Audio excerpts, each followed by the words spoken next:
comfy seats. We might get started. Some others might join us as they find the room. I know it's not so easy to find the room. And I think the College of Nursing and Health Sciences slide might be throwing a few people off as well. So all of you in here are B&D students, just checking that everyone is where they should be and they're not human nutrition and should be next door. No? Lovely. All right, that's a good start. And it looks like the recording's started, so I better switch myself on before they start ringing saying we can't. Hey, there we go. All right, so welcome.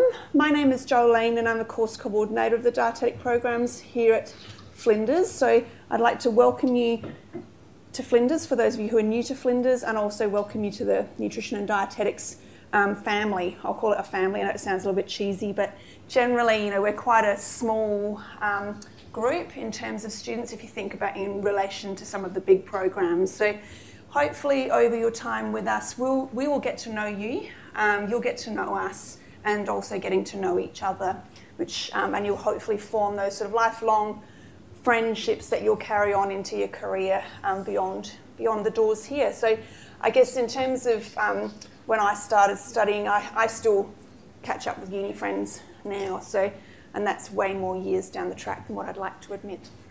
So as I said, my name's Jolene. A little bit about me and my background. So I was a graduate from Flinders a number of years ago, and worked as a clinical dietitian for a number of years post-graduating before coming here to Flinders and sort of working part-time across clinical and here at Flinders in a teaching capacity before coming to Flinders full-time in 2008. So it's been quite a while. My sort of teaching areas, so I'm in what we call a teaching and research position. So I have teaching and admin responsibilities and also have research allocation and research KPIs in my role as well. So my areas of teaching are more in the clinical space, so clinical nutrition and dietetics, general sort of nutrition and dietetics as well, and also research, so in the final year of the program in the research topics. So that's where you kind of, in terms of teaching, you won't see me in year 1 and year 2, but you'll see me a little bit down the track. In terms of my research, so my research areas, so I finished my PhD in 2020, and that was in malnutrition screening and vascular patients. And so my sort of key areas of research are malnutrition and screening and assessment, and also older adults. They're the kind of, and that's huge in terms of what that means, but a number of different areas under older adults. So in terms of my role for you, obviously there's the teaching day to day, but also my responsibility as a course coordinator is to make sure that the course is meeting all of the learning outcomes, the course outcomes, sorry, and that we're also meeting our accreditation requirements, and also that you're enjoying your time here, enjoying your studies. All right, so I'm here to support you in terms of progressing through the degree. If you're having any challenges in terms of topics or progression through your studies, then please reach out and we can see how I can support you, or other staff can support you to move you through the degree. All right. So it's not that you won't see me after today. Hopefully we'll keep in touch over time. So in terms of today, there is some agendas or programs sort of dotted around. I don't think I put one on that one. Sorry, guys. Sorry. There you go. That's right. And so that outlines the morning. So first of all, we're going to sort of spend some time in this group talking about the B&D. You'll have a chance in a moment to chat amongst yourselves, to meet and greet each other. Then we'll be joined by the first year master's students and the BHN students from next door, and that's where you'll get some content around sort of thinking about your career planning and goals and things moving forward. I know you've just walked in the door, but I guess we tend to think that your career starts now. All right, so in terms of, yes, you're students, but you're actual student dietitians or student health professionals, and we sort of start that career journey from today or on Monday. Then we'll spend some time looking with Jane, Jane Barber is just sitting there at the back. So Jane is our student experience coordinator, and she'll talk to you about how you can get involved in different activities and your professional organisations. You'll then spend some time with peer mentors, And then there's a sort of meet and greet lunch kind of thing down in the courtyard a little bit later. So we'll talk about that down the track. So first of all, what I wanted to do is acknowledge that the lands that we're meeting on today are the traditional lands of the Kaurna people, and I'd like to pay my respects to their elders past, present and emerging. So the Bachelor of Nutrition and Dietetics, which you've all signed up for, and you're all here bright-eyed and bushy-tailed today to get started on. Before I kind of give an overview of the program, one of the things that you'll find when you start next week is that there's about 50 of you, or 45 of you in year one of the B&D, and you'll join classes of sort of 300, okay, where you go and do your chemistry and your biology and things like that.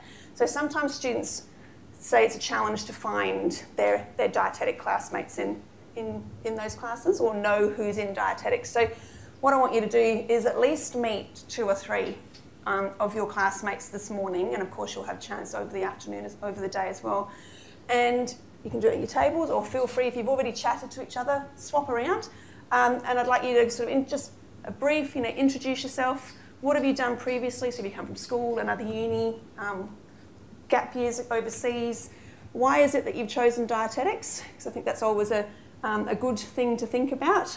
What are you looking forward to, and what are you not looking forward to, or what are some of the things that you maybe are kind of a little bit concerned about, or what, anything like that. So I'm going to give you about 10 minutes, 10-15 minutes to do that. So feel free to get up, move around, and mix up. And if you finish within 5 minutes, then go and join another group. All right. So we get you to do a lot of talking in this program. So you might be shy, but you won't be shy for long. So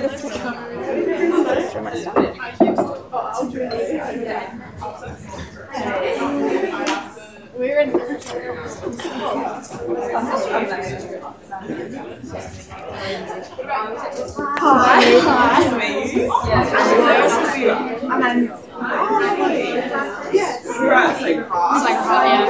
you both and why the dietetics?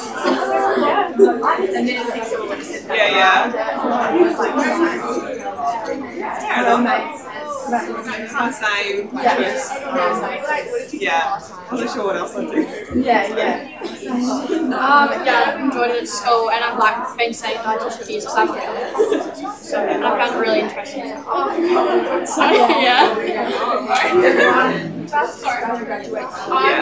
guys just graduated? No gap year. No gap year for me, because I was like too hard to get back into studying and stuff. Yes, I no money. Pay for uni, like, how is it? Do you guys have part-time jobs? Oh, right! Are you?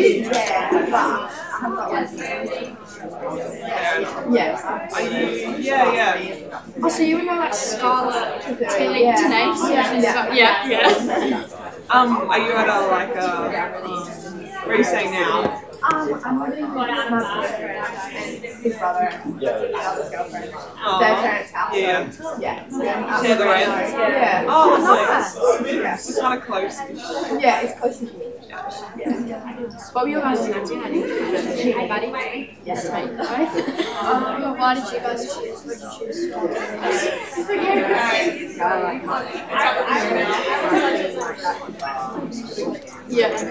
Oh, what's your school?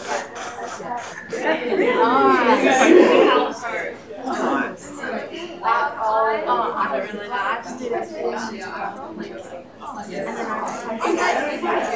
Good. So that's like kind of next as well, isn't it? Like a history class. So you like, have you written any I don't know, snake? Oh my god! When do you play next? We're gonna come watch. Are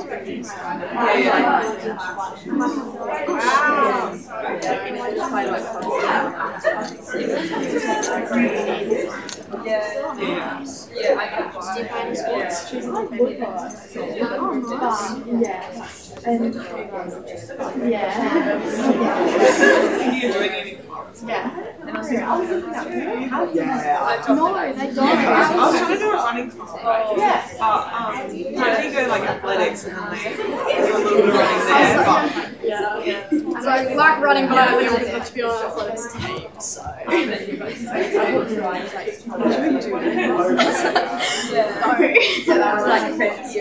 got on that's tough. I do drive, but like I do acting outside of school, but I would never, not drive, no. It's a nutrition club. Yeah, there is. Yeah, I saw it. It's like, do you want the Instagram? They're like,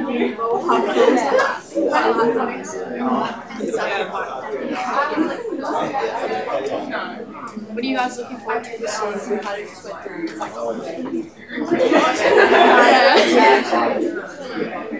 Do you have siblings? Okay. Yeah.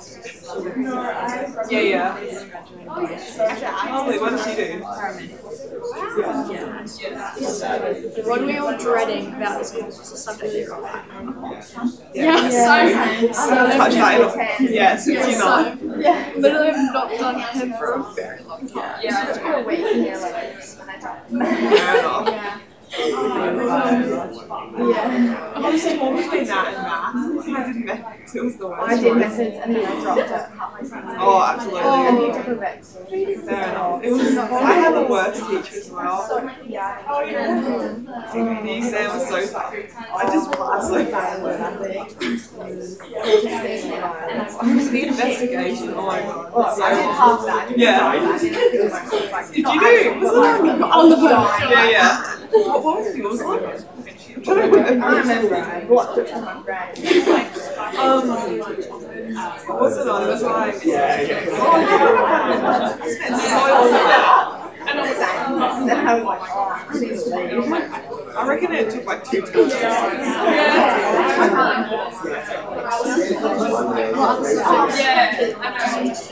Yeah, me too. Really? I hate that.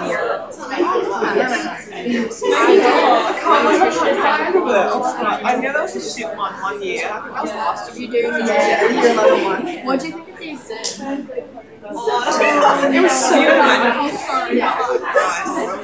I'm at my speech, so I was thinking maybe. I was like, right, I'm going to stretch like I've got that. When that was super crazy. I was like, what the heck? Everyone's like footage of me. What? Why is that not Yes. Oh, she's lovely. Do you know what she's doing? She's a boarder. She was a boarder as well. Yeah, she was.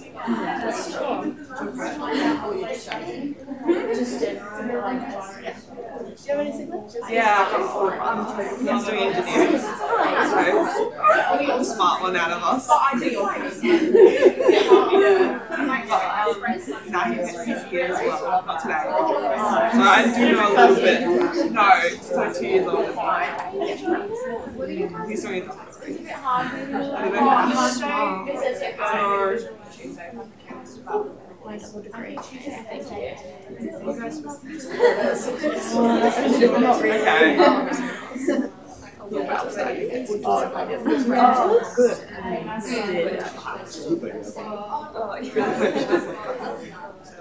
Oh, do you know she went to I saw like the news that someone was so drunk that they vomited on a whole like set of seats and yeah, for 2 hours. Yeah. So they had to like stand outside or something because they missed the first like 2 hours of it. That's like over $300 just down the drain. Yeah.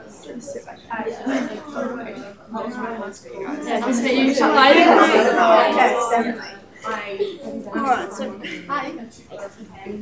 great to have such a buzz and for everyone to be chatting, and it sounds like that you're not a shy group, which is good, and hopefully now you'll remember at least a few names and a few faces that you've spoken to this morning and throughout the rest of the morning, so you can seek each other out in your classes if you're wanting to look for fellow dietetic students. So I just wanted to spend a little bit of time.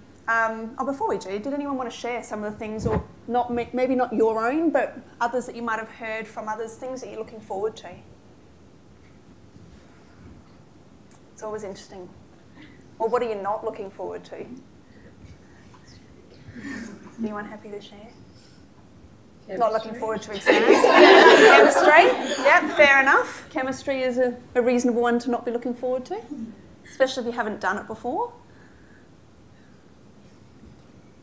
Nothing else? You're not sure? No one wants to divulge? That's okay, no problem. Hopefully you were able to come up with things in your groups or in your pairs. All right. So, Bachelor of Nutrition and Dietetics. As you'd all be aware, you are signing up for 4 years of study. That's full-time study.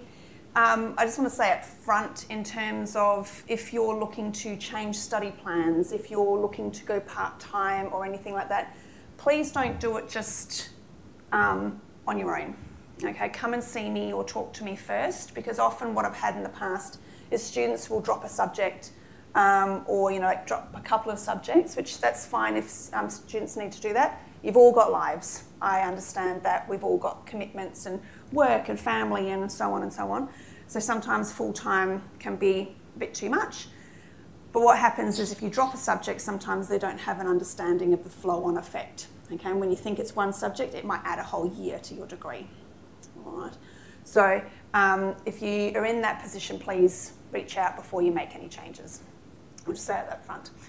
So in terms of the bachelor degree, at the end of this, you should be able to sort of promote evidence-based nutrition. So we're an evidence-based profession, and we always go back to the science and the rationale and the evidence that's out there, and good quality evidence.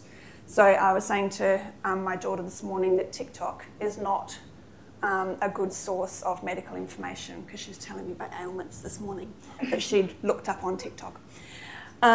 You will be able to, sort of provide medical nutrition therapy, and I guess that's one of the distinctions between nutrition and dietetics. In terms of if you do a nutrition degree, it's that medical nutrition therapy that is the difference. And the aim is that you'll prevent illnesses in communities and individuals, and you will have a very wide range of employment opportunities at the end of this. So we are now, end of Feb, and probably about 60% of our new grads from last year have already got work. So that's only after a couple of months, which is really promising. Not all in full-time work, but they're all in a nutrition dietetic job, which is really exciting and good to see this early on. And generally by halfway through the year, everyone that wants a job has a job. All right, so don't be concerned about employment opportunities. There are vacancies around the place as we speak. So the overall course aims, and you can read this on the web. I'm not going to spend too much time reading out word for word what we're aiming for, but really what we're aiming for is at the end that you're professionals that can take all of the science, so all of that chemistry, all of that biochemistry and physiology that you learn and nutrition, and pull it together to have some information to be able to promote health and prevent illnesses in individuals and communities, and maybe even at policy level. So you'll learn a lot and do a lot over the next 4 years, and at the end, that's what you should be able to do. We are accredited by Dietitians Australia, so we're the only ones in the state. That is up for reaccreditation this year, so myself and Amanda Ray, who's the academic lead, are busy pulling together all of the documentation and the submission for that, which is due at the end of April. We don't have any concerns, so don't be worried, okay? And as I said, you will be employable in lots of different settings, some of which may not even exist at this point in time. And one of the key things that to keep in mind as you go through the program is that we're encouraging lifelong learning. So lifelong learning in terms of keeping up with evidence, keeping up with all of the new fad diets that come out. Because when you're sitting in a clinic, someone will ask you about a fad diet, or you'll be like, oh gosh, I haven't kept up with that one. Or even as simple as in the supermarket, all the new products that come out time and time again. So that will be your role from now on, is getting into supermarkets, learning about foods. If you're not already a foodie, getting out there and sort of learning about what's out there. Okay, so you should all be enrolled. If you're not fully enrolled for the year, then can you please do that? Mainly because it means then all of the classes are set up for the year, You know where you need to be. Your timetable will be set up so you can juggle work and things around your commitments. And also in terms of the university counting students, then they know who's enrolled and what number of enrolments there are, so that we get adequate space. Because if we've only got 5 students enrolled, what they do is they put us in a tiny room, and then when the other 25 enroll down the track, then we struggle to find space. So enroll if you're not already. So semester 1, unfortunately, is where that chemistry is.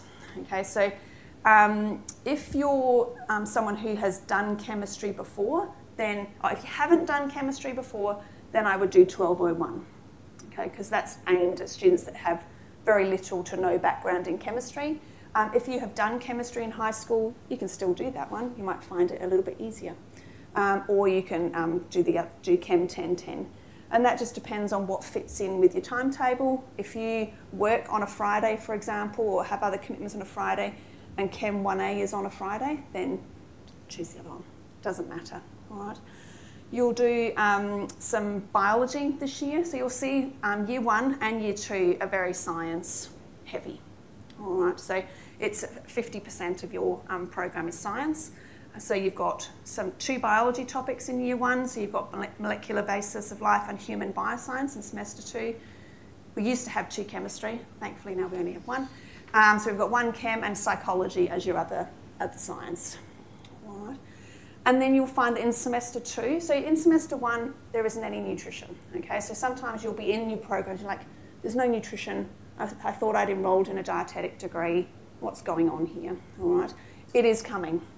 And the reason being is that you need some of that science first to be able to then move into some of the nutrition programs, right? Nutrition topics.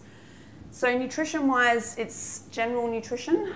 You'll do nutrition, physical activity and health.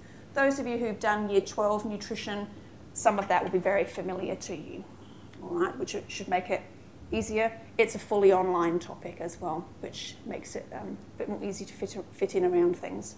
You'll do food systems, which looks at food law, food processing, all of those kinds of things. And they're the 2 nutrition topics that you'll have this year. One of the, an area of core competence for dietitians, so you'll hear a lot about the national competency standards as you move through the program. And at the end of the degree, you have to meet all of those competencies, all right? And a key area of competence in the newer version is around Aboriginal and Torres Strait Islander health and sort of social determinants of health. So in semester 2, you'll do a full topic around, that's the right number, around First Nations or Aboriginal and Torres Strait Islander health. All right. Some students find it challenging, confronting, but it is a really worthwhile topic, and it's really crucial in terms of setting you up for some of the other content across the degree. All right. So hopefully you're all enrolled in that. Is there any questions about your enrolment for year 1? Who's excited for all of the biology and the chemistry? You'll get through it, okay? It's a matter of, the tips is keep up, don't fall behind, all right? And reach out if you're having challenges. So it sounds like a long time away, but then, before we go on to that, in terms of in year 1, you will be all over the university, all right? So you will have some classes potentially here on STIRT, okay? You will definitely have classes up in the science area, which is up near the lake, all right? And that's where your biology and your chemistry and things will be up there. And then you may well have some classes in health sciences and in the medical centre. All right, so particularly in year 2, you might have physiology in the medical centre. So you can see you can be a little bit spread out all over the place. There is connector bus services. If you're not aware, there is a connector bus service that goes between the different campuses, so as in the main campus, STIRT, FMC, and even Tonsley if you want to go down there for a wander. But also in terms of if you can hack the hills, you can walk it. All right, so to get from STIRT to main campus, if you go through what we call the forest, it's about 10 minutes walk. All right. So sometimes you might find that you have to get from one campus to the other, sort of one finishes at 10 to the hour and the other one starts on the hour. So don't fret, don't stress. I always say, look, you get there when you get there. All right, so you might want to leave a couple of minutes early and get there a couple of minutes late. All right, but it is achievable. If you haven't already had a wander around, then I suggest you go and have a look around and kind of find your bearings before you start next week. Although you'll find that as you're wandering around with your map on your phone trying to find your way, there'll be people that will point you in the right direction. We're generally a friendly bunch.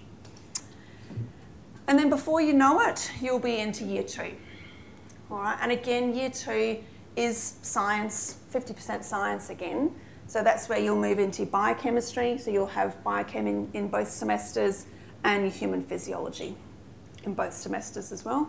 But there is more nutrition as well. All right. One of the things that I didn't mention is that you've got these research studies and skills topics throughout your first 3 years. And what those topics are is kind of scaffolds across the 3 years. But the areas that they focus on are sort of fundamental skills around sort of library searching, starts off with library searching and how to write, academic reports and essays and things like that, moving into sort of research skills. And along the way as well is around that sort of professional development and thinking about goal setting and making sure that you're kind of meeting or on the trajectory to meeting your aims across the 3 years. Right.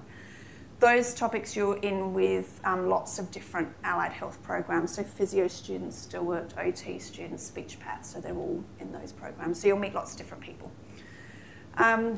In terms of nutrition in year 2, so the one with the long title that we're in semester 1 that we all just call ISEP, because it's a lot easier, that's a little bit more around the social determinants of health and looking at food choices and the influences on why people choose what they eat. So things like, individual factors, environmental factors and sustainability, for example, and also social factors. And then in semester, so that's all face-to-face in semester 1, all of those topics. And then in semester 2, you'll move into looking at nutrition across the life cycle. So that's where you'll start a little bit more around what nutrition needs are from preconception through to older adults. And that's a fully online topic. All right, so you'll do that online. And food products and prep. So that's where you'll actually get into the kitchen and start doing some cooking and different things around food preparation and food skills. So if you're already a bit of a cook, then that's going to be an easy bit for you. If you don't know how to boil an egg, then you're going to learn a lot. All right.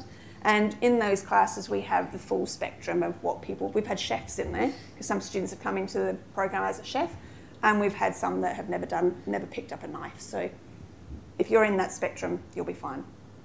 All right. Any questions about year 2? Seems like so far away, doesn't it? So by this time, you haven't seen any patients or any clients. You haven't been on any placements as such, because it's much more science and general nutrition. But when you get to year 3, that's when we get you out there. Okay, so in year 3, you've done the science topics, okay, but you can't just put it under your bed and forget about it. This is where we then sort of start applying all of that, what you've learned. So this is where all of the sort of dietetic topics start. So you've still got the research and study skills topic, but things like nutrition care process and communication and counselling, that's where you'll actually be doing what dietitians do and learning how to work with individuals and groups. So you're in nutrition care process, you'll do a 2-day, well this year they're doing a 2-day observational placement where you'll go out to a site and you'll shadow the dietitian. You'll meet and shadow, other health professionals so that you get an idea of what other people do and how they all interact. So that's a 2-day placement. And then in communication and counselling, you have what we call a ward placement, and that's where you get allocated to a ward in a hospital in metropolitan Adelaide. We do consider where you live. So if you live, in Hallacove, we won't send you to Lilac and vice versa. And that's where you have a 3 to 4 week block of time and you visit the ward as often as you can to interview patients on the ward. All right. So that's where you get out there, you start talking to real people, real patients, collecting all of their information, talking to the nurses, talking to different people on the wards. And that's where you can sort of hopefully get over any anxiety that you've got before you go on final placement, because you'll be more familiar with a hospital setting, for example, and it also gives you an opportunity to get out there and do hopefully what you want to be doing and working with patients. And then in semester 2 is the sort of what we call the placement readiness topics. So you'll do a clinical topic, so that's worth 9 units, it's a big topic, double topic. Then you'll do a public health and community nutrition and food service. So they're the kind of 3 domains that you'll study in order to then do placements in final year, which sounds like a long time away, but it'll be here before you know it. All right. Placements. So year 1 to 3, we do normal semesters. So the 2 halves of the year, nice break in between. All right. In year 4, it's at this point in time, by the time you get there, it might be slightly different. But in year 4, we start the 2nd week of January. All right. So with a class coursework intensive, and then it's 4 blocks across the year where you're rostered onto placements. All right. And finishing late November. So there's only 3 placements, but there's 4 blocks. So in there somewhere you'll have some time where you're not on placement and working on other things. So you'll do a 10-week clinical placement. So usually that's in a hospital environment, or it can be sort of a hospital and aged care facility mixed. You'll do a 7-week community placement, 4 weeks in food service, and then you'll have some research and professional practice topics to do as well as part of the final year. If you're interested in honours, which I'll talk about in a minute, but you've also got an independent studies project as well, and that's where you get to choose a project and work with industry on a project. If you're interested in honours, we do have an embedded honours in the BND, and what that is it's in the final year, and it's a 6-month honours project. Right, so like a research project, you come out with honours at the end. So if you're interested in sort of like a research career, or want to keep that an option and go on and do PhDs and things like that, then honours allows you to do that. Right. Some don't want to do it, completely fine. And it's based on GPA, and we kind of in the middle of year 3, based on GPA, you can apply, and then we take about 12 students into the honours program for final year. All right. You don't have to remember all of this. I'm just kind of, you might go, oh, honours. You know, it's a little light bulb sometimes. And what that looks like is all of your placements are in the first half of the year, and then you do your 6-month honours. All right. So that is a whistle-stop tour of the program. Is there anyone who has any questions, any comments? Anyone who's like, oh, that's not quite what I signed up for? Yeah? With placement, do we choose it ourselves? We organise them all. Okay, so final year placement, we organise all of those and we roster you on. Again, we consider where you live, but also there are rural and interstate placements. So interstate is Northern Territory and Tasmania. That's at the moment. By the time you get there, it might be different. And so we allocate placements to students. We do ask if there's any barriers to going away. And by barriers, that means, you know, you have children that you look after, or you're a carer for someone else, or there's some other you've got health reasons why you can't be away from home, and we sort of survey you about that in year 3. Otherwise, it's kind of, you get randomly allocated to placements. In year 3, the observational placement, you get to choose one. So we give you a list and you sign up for one. All right. Good question. I would say the rural placements are fabulous, so I'll talk about them in a minute. But where are we located? So you might need to come and find us, or you might have a meeting with us, or just out of interest, where we actually spend more than half of our lives, weekly lives. We're here in Sturt, and we're on level 3 in the north building. So we're in the south at the moment. The north building's just the other side of the courtyard. Okay, and we're on level 3. I'll put these slides up on the flow page, so if you don't have to take notes, but you're welcome to photograph. So you might need to come and see us. If you want to make a time, then of course email us or phone us to make a time. So you might come and want to see me or your topic coordinators or the student experience coordinator. We're all in the same place. And this is our team as it currently stands. So you can see there's a few of us. We've got academic lead as Amanda Ray. Then there's myself, Carolyn Dent, who is the course coordinator of the Bachelor of Human Nutrition and the new online nutrition exercise degree.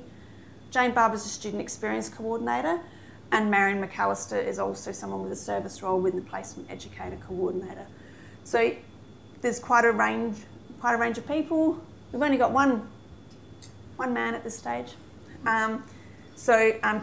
Tim Green, who's recently joined us, but you'll see there's a range of people and from a variety of areas. Some are clinical dietitians by background, some have worked, so Claire, for example, has come from a diabetes and Aboriginal and Torres Strait Islander health background, and some are sort of public health nutrition background as well. So we kind of cover the whole stream. In terms of information that we can kind of provide to you, one of the best places that we use and the most common places, and hopefully you've already found it, is the nutrition general information on Flow. Have you all managed to find that on Flow? Yeah, okay. So we recently moved from what we call Moodle to Canvas, so changed the learning platform. So that happened at the end of last year. So I always say to students, bear with us, because sometimes we don't know where to put things and where things are, and things go a little bit all over the place. So we're learning Flow again, just like you're learning Flow. So myself, Carolyn, and the other academic staff, we will use this page to update you on any general information. So you'll find, and this is the sort of the outward facing page, and then there is a BND and MND info hub where I'll put specific information for you. All right, and that might be things like events that are on, opportunities for you to be involved in things such as, volunteering, for example, if you're interested in that, and also job opportunities. So I regularly post job opportunities on there for graduates, but also while you're in the program as well, if you're interested in finding some sort of related work. So keep an eye on this page, check it regularly, at least a couple of times a week, so that you don't miss anything. And if you're unsure in terms of your program and what to enrol in and what your next semester is going to look like, you've probably all found the course handbook page on the website as well that's relevant for the BND. So keep an eye, make sure that you refer back to that if you need any information. So any questions on any of that? No? All fairly straightforward? Everyone happy with Flow? So obviously I've shown what the academic team is here at Flinders, but we can't teach this program on our own. We need a lot of input from external partners and external stakeholders, so that we can cover everything that we need to cover, but also so that we keep our program as current and relevant as possible for the industry in which you'll work. So we have a number of key partners that are regularly involved. We do have some that dip in and dip out year by year. But the local health networks here in South Australia, so Sarlan, Carlin and Narlan, which you'll hear those terms a fair bit as you move through, and they're some of the sites that fit under those banners. So they come and teach into the program, they host student placements, they advise us on what we should and shouldn't be covering, that kind of thing. The Women's and Children's Hospital, so they teach a whole module for us on paediatrics in the clinical topic in year 3. Plus host placements. And then we have Country Health as well. So the Country Health Partners is growing because the workforce in Country Health is starting to boom. Okay, so if you're happy to go country, then that's where you'll get it. It'll be easy to get a job. So common ones are Mount Gambier, Port Lincoln, Wallaroo, the Barossa. So even Mount Barker is now classed as Country Health, and Victor Harbour. They're just some of the ones that you might go to. And then interstate, the Royal Darwin, Alice Springs Hospital and Gove, and then in interstate in Tasmania, generally we have Burnie and Hobart. Okay, so they're the places that you might go or that will come and teach into our programs. Similarly, for community and public health, there's a lot of meetings and a lot of talking between different people. So we have lots of key partners that contribute in that domain. Here in South Australia, some of you might be familiar with places like Sprout, which is where you go and do all your food prep and cooking classes out at Sprout. Sonder and Health to Go, which is the clinic here at Flinders, and again interstate as well. So in terms of getting yourself sorted, hopefully you're all sort of at least on the path to getting all of those essentials sorted, but just to make sure that you are all covered. Student ID cards. Has everyone got a student ID card? Lots of nodding. Okay. If you haven't, you can do that online. I would get onto that fairly quickly so that you can access different things here at the uni, and also, then you get your cheap movie tickets and all of that kind of stuff. All of the perks that come with having a student card. Get familiar with Flow. So it sounds like lots of you have already been on Flow and had a look around. If you haven't, then again in the coming days, make sure that you do have a look through the information on Flow. That is where you will have not only the general information, but all of your topics have their own Flow site. And they are live now, so they're always live a week before classes start, so that you can go on and have a look at what the assessment is and all of that. So they will all be in various states of completeness in terms of, like at the moment mine, I've got until week 6 available. I'm still working on the back end of the semester. So make sure you're aware of that, your topic sites. Also be aware of who the teaching staff are for that topic. So who's the topic coordinator, because that's who you need to contact if you're unsure about things. All right. So make sure you're aware of who's teaching and where the classes are being held, what's online versus what's in person. So some of the science topics in particular, they have a mix. So some things will be online, some things are in person. If they're online, are they live or are they pre-recorded? So they're the kind of things that you just need to get your head around so that you're prepared and you think, oh gosh, I was supposed to go to that session, I thought it was online. All right. But again, if you're having any difficulties, happy for you to flick me an email and I can help guide you. As I mentioned at the beginning, make sure you've enrolled. So not just enroll in the topics, but enroll in all of the classes as well. So often, you need to enroll in a tutorial stream, workshop stream, lab stream for each class. So just make sure that you've got all of those boxes ticked so that you haven't, that you're not all of a sudden missing all of the labs because you haven't registered for those particular classes. So this slide will be on the general flow page. So if you're unsure, you can follow that over the weekend so that you can be fully enrolled. If you find you've got clashes, which sometimes happens, then try and enroll in another stream or another lab class, for example. If there's no way around those classes, things like lectures, they're always recorded. So if you can't sort out a clash and you've got a lab or a tutorial and a lecture that overlaps, go to the lab or the tute and you'll just have to watch the recording of the lecture kind of session later on. All right. But it is possible to avoid clashes. Similarly, if you've got a class up in science and a class down here, then your lecture will be recorded, so don't stress if you can't make it between campuses in time. So as I said, make sure you've enrolled into all of the topics. Oh, look at that, I was ahead of myself. And as I mentioned at the beginning, if you do need to vary your study plan, then make sure that you contact me before you do that to chat about what that means and what it might look like. Books, so textbooks. You'll find that in the topic flow pages, any books and readings will be listed in the e-readings module or e-readings tab on the side of flow. Have a look at that. The libraries do hold copies of textbooks, so don't feel you have to go out and buy, all of the textbooks. They're very expensive, they're heavy to carry. And things like chemistry, you're probably not going to use a chemistry textbook again after you've done chemistry. So I would consider your investment in materials wisely. They may also be digitised, so sometimes, if, depending on the quantity of a book that's needed for the topic, they may have got permission to actually put digital versions of the relevant sections on Flow. All right. And if you think you might need to buy, then just check with the topic coordinator before you go out spending hundreds of dollars, because they'll be able to guide you on what the priorities are. If you are an elite athlete or have a health medical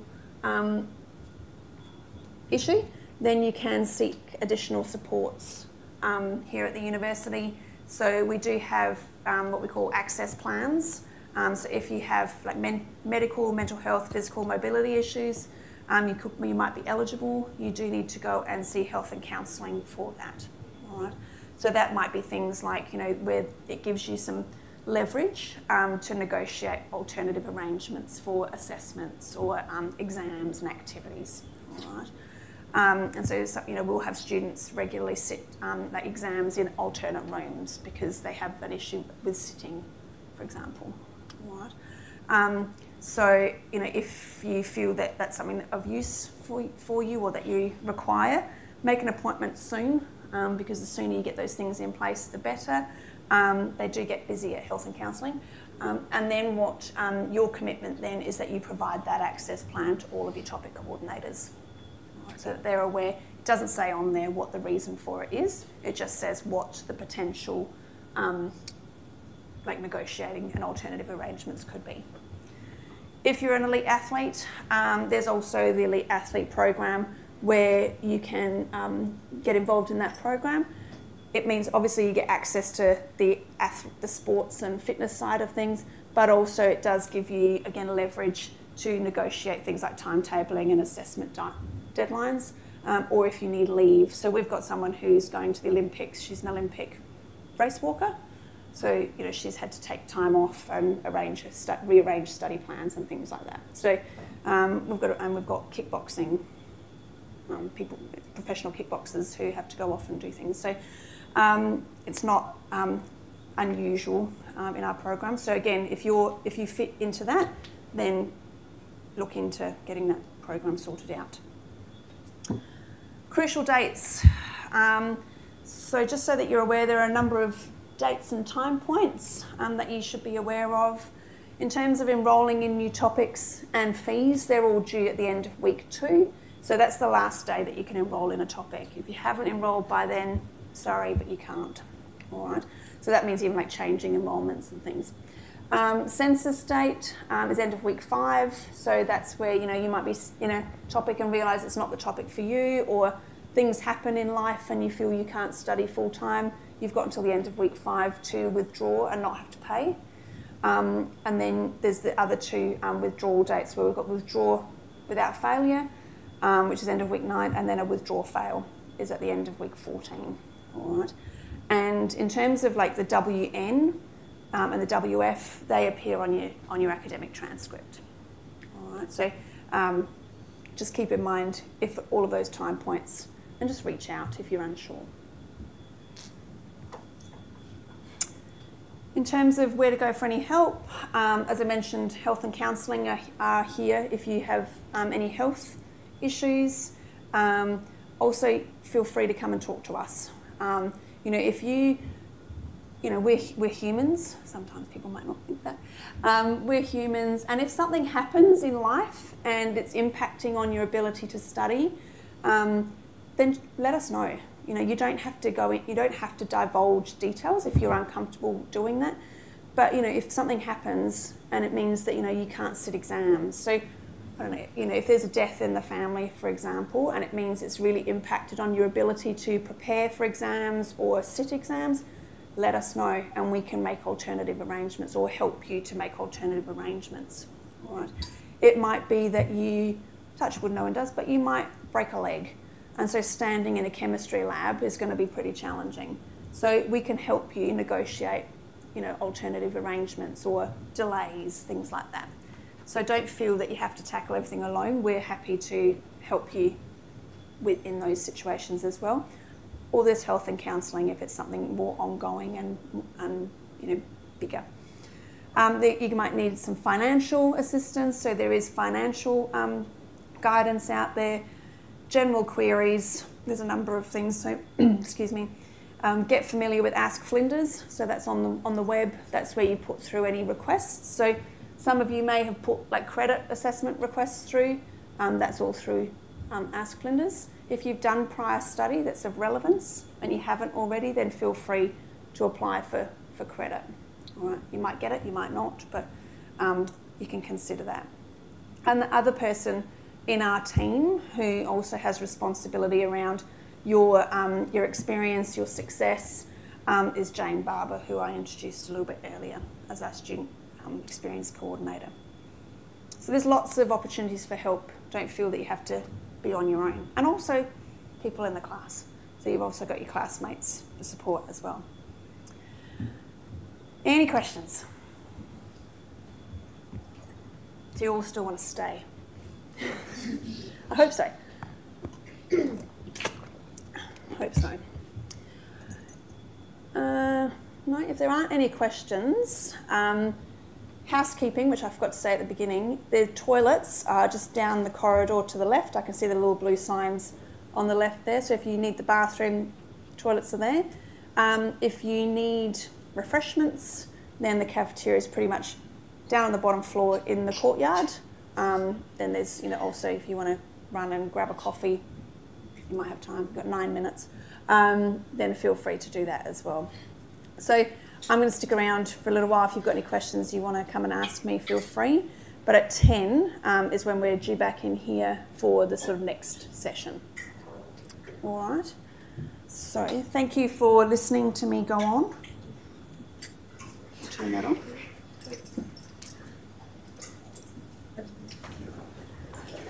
Feel free to stick around in here and chat if you want to. I'm not sure. Is it hot outside? I haven't been out for a while.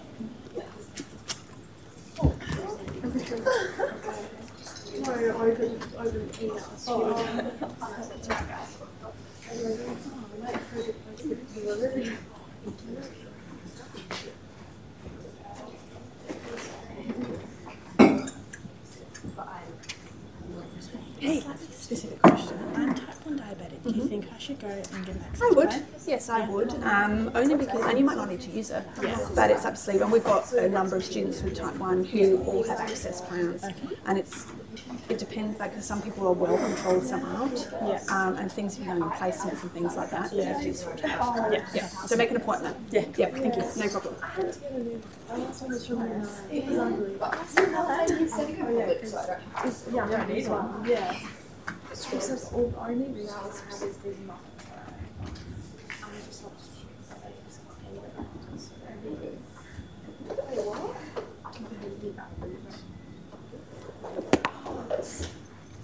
In the 4th year, with the placement of the time, is there still like a lot of course content?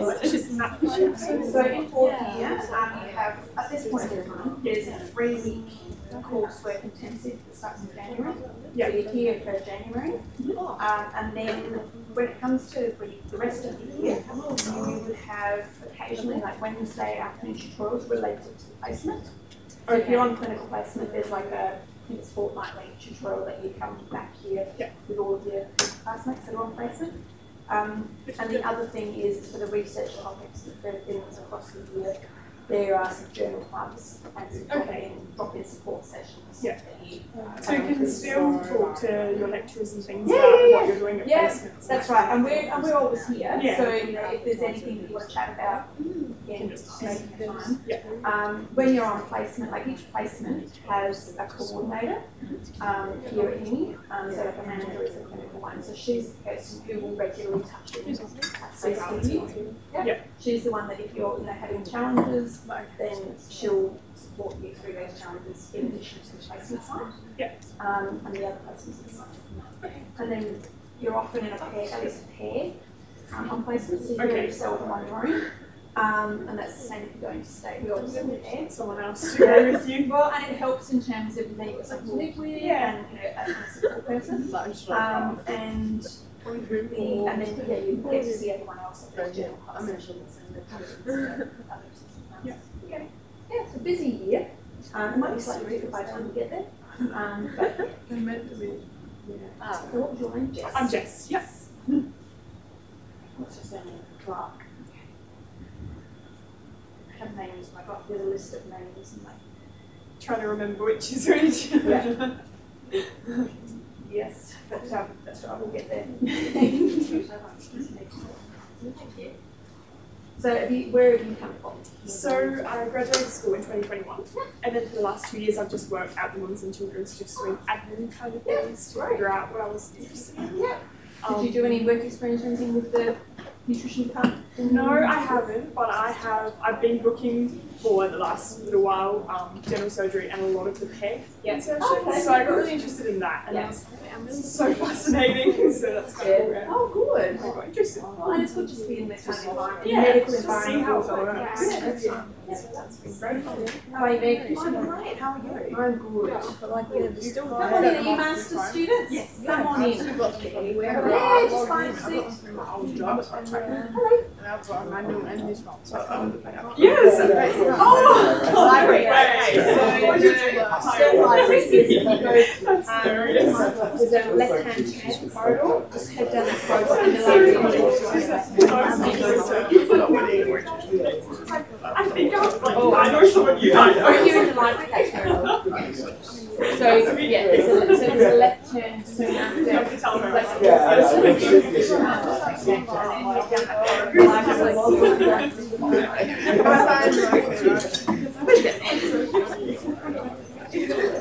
Good to meet you. Now find your size. Hopefully popped in at the right point. Loaded and ready to go. Oh, wonderful. Hi, how are you? Yeah, good. How are you? Great. We've got All right. 3 Bachelor students that are here at the moment. wonderful. Joined in with the rest dietetics students. So we've got about 26 BNDs here. The masters should be joining as well. So I know a couple of master students have joined. Okay. There might be a few more. Do we have some streaming in? Or do we have anyone streaming in? Or it's... Yeah, there will be people that will look on record, and also I'll tell, obviously the BHNs are only different recording, but I'll tell them to, so we're going to make them both available. So, yeah, so I've just, the BHN students have just sort of gone off to the toilet, so just give them a moment. All right, just let me know when to kick off. Yeah. Fabulous. So what have you got after this, Meg? 30-minute gap, and then I'm doing a general orientation career session. So we had 40 along to our first one yesterday, and 20-minute presentation, about 40 minutes of everyone coming up and having questions, and then I'll be on the stall for a few hours. So I'll also mention that if people want to come on down and have a bit more of a chit chat. Sounds good. So it all flows quite nicely. I just thought I'd base myself here for the day. You know, we've got 2 in the city. I have a people in the city tomorrow, and I'll be here to write to international students working here. Yeah, it's been wonderful. Yeah. It's good fun.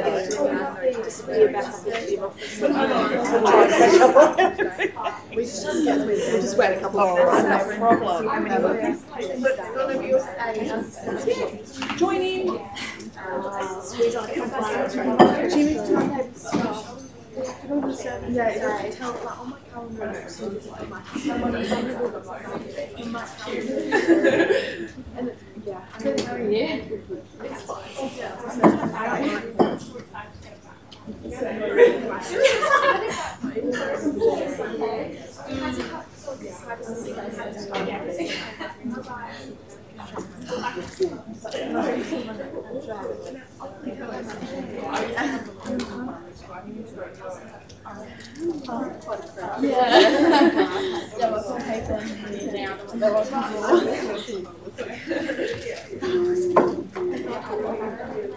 They students were my nutrition classes. How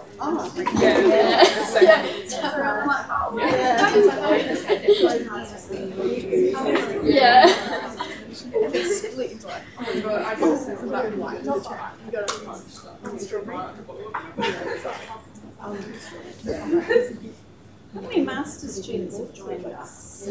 So we're 2 so far. we might get started if you're happy with me. Absolutely. So first of all, I just want to welcome the master's students that have joined us, and we'll spend a little bit more time down the track this morning talking about the master's program and where you're heading with the master's program. Also, we've had the BHN students have joined into the room as well, so welcome, and welcome to the nutrition family, as I like to say. I said that at the beginning, a bit cheesy, I know. But before we move on, I just want to introduce Meg Alexander to you, who's from the Career Development Centre. Meg's going to talk to you about the next half an hour or so about planning your career. As I said to the B&D students this morning, your career starts today. So yes. You're students and student health professionals, but your career and your career planning starts today. So Absolutely. I'll hand over to Meg. So welcome to Career Planning. I'm a career development consultant, and I'd firstly just like to acknowledge that this beautiful campus that we're delivering this presentation on is on the lands of the Kaurna people. It's a beautiful campus. I've had the privilege to work here for 26 years, having previously studied in clinical psychology here in another century, and pay my respects to elders past, present and emerging. In this introduction to career planning, I'm going to talk a little bit about who we are, what we do along the way. Career Hub is where you find us, and we're on your Okta dashboard. So you're more than welcome to open up your devices and see if you can find Career Hub there, and we'll get you exploring some of those areas. And I'm going to be talking about a whole range of career development activities that you might want to think about. Don't think you have to do them all. There's a lot of stuff I'm going to put up on the screen there for you. It's really thinking through your time here at Flinders, and as Jolene's saying, here you are, welcome. You've got the time ahead of you to map out what you might want to do. So it's all very focused around the nutrition world, the nutrition family, as I think we'll term it, for this session. So hopefully some ideas to get you enthused and focused. So when you look on your Okta dashboard, just look for that Career Hub icon. Yeah, that flipped through a little bit. So just get used to that, bookmark it, visit it regularly, and we'll talk about some of the things you're going to find on there. There's a page for each of the areas. We've got a page for human nutrition, and we've got a page for nutrition and dietetics. So on that, you're going to find links where you can go off and explore careers in those areas. You're going to find, where can I search for jobs? What are some of the job boards? Because we'll be talking a little bit about keeping an eye on jobs, and some of the jobs you might even want to think about whilst you're studying, as well as some of the jobs you might want to think about when you've finished. So just giving yourself a regular space of time when you can monitor, set up job alerts, join talent communities on the organisations that interest you, and you're getting really fantastic information to inform your career planning. So they've got those job boards. We've got special tailored career toolkits for you. So resume resources, interview resources, cover letter resources specifically for the nutrition world, okay? As well as links to organisations in your sectors, and a whole pile of other stuff too. So have a really good browse through those, and Carolyn, I think we can send through all of those links for people as a follow-up. So let's start with where you're at right now. We've got some people starting their degree, we've got some people coming in at that master's level. Let's see, what do you bring with you, and what does that mean? Because when we talk about career planning, it really starts with that assessment of you, knowing what your strengths are, what are my values, what are my interests, how might I bring all of this together into my career pathway, whatever that looks like for me. So taking stock of that is really, really valuable. From there, you can start to explore options, and you can start to really look at the options that are most appealing to you, those dream career pathways, the dream employers. You can then have a look at, well, what do those jobs entail? What are those employers looking for? And what might be some of the experiences that I want to develop? Okay? Because you all have in common, you're studying your nutrition degree, your nutrition and dietetics degree. So that's a big part of the journey and the skills you're going to develop. But you're a whole human who's going to be that practitioner. Again, whatever that looks like for you. So how are you going to nurture your interests to really create your points of difference and your unique career story? What do you want that to look like in a year's time, 2 years' time, 3 years, 4 years, whatever the study journey is going to unfold for you? So you can start to focus on your planning to develop those skills and experiences. And then along the way, it's right, how do I articulate who I am with all of these experiences that I'm developing? So that's where we're going in terms of talking about career planning. But starting off with you, take a look at that circle diagram. So it's a chance to really audit everything you have here day one. So some of you have prior degrees, some of you might have some certificates or short courses you've done or other learning that you do. So think about how you're going to operate in that academic space. What experience do you have related to your sector? Now, you may not have that experience yet, it's day one, but some of you might be working in the sector and skilling up. Some of you might have worked in other sectors and are changing tracks. Some of you might be looking forward to that first career starting point, okay?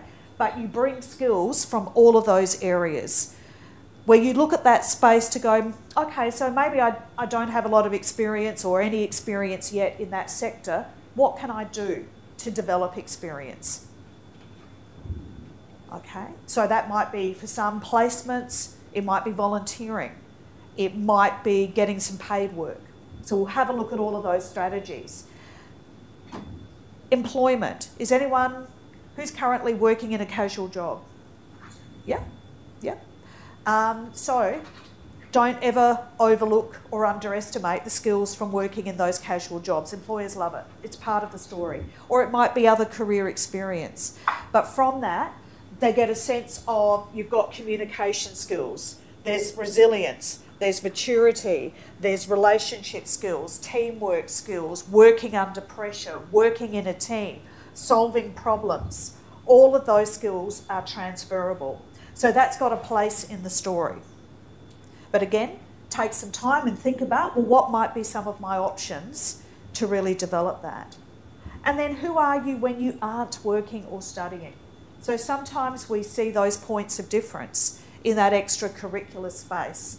So it might be cultural, musical, artistic, sporting, community activities that you love to do.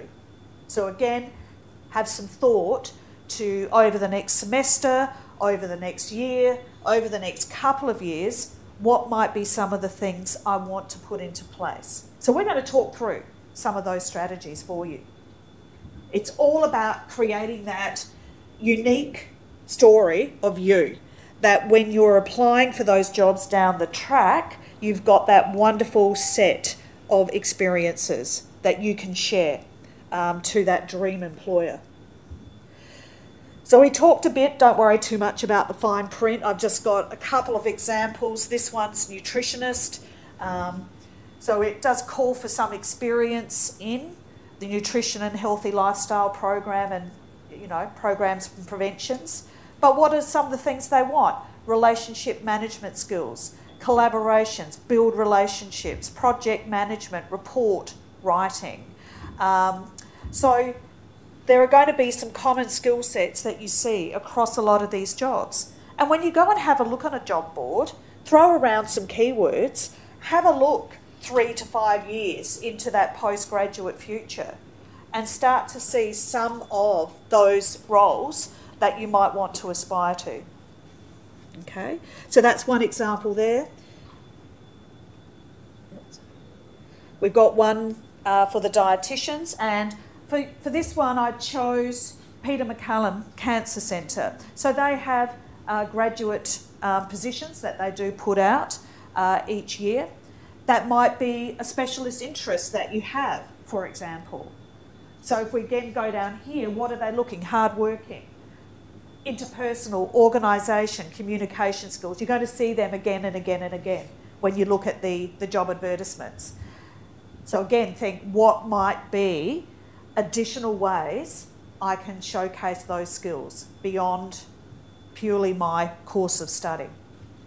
And what's another one? Passionate about working in oncology. So if you were over your, studies and placement experiences starting to think about that might be a setting I want to go into. Or it might be another setting. It might be I want to work in remote communities, or I want to work in aged care. You can start to think about what might be some of the things I put into place that start to make my career story shape to those settings. So just planting that seed there. And then how do you make the connections? We've looked at a couple of job advertisements. We've seen some of those common skill areas.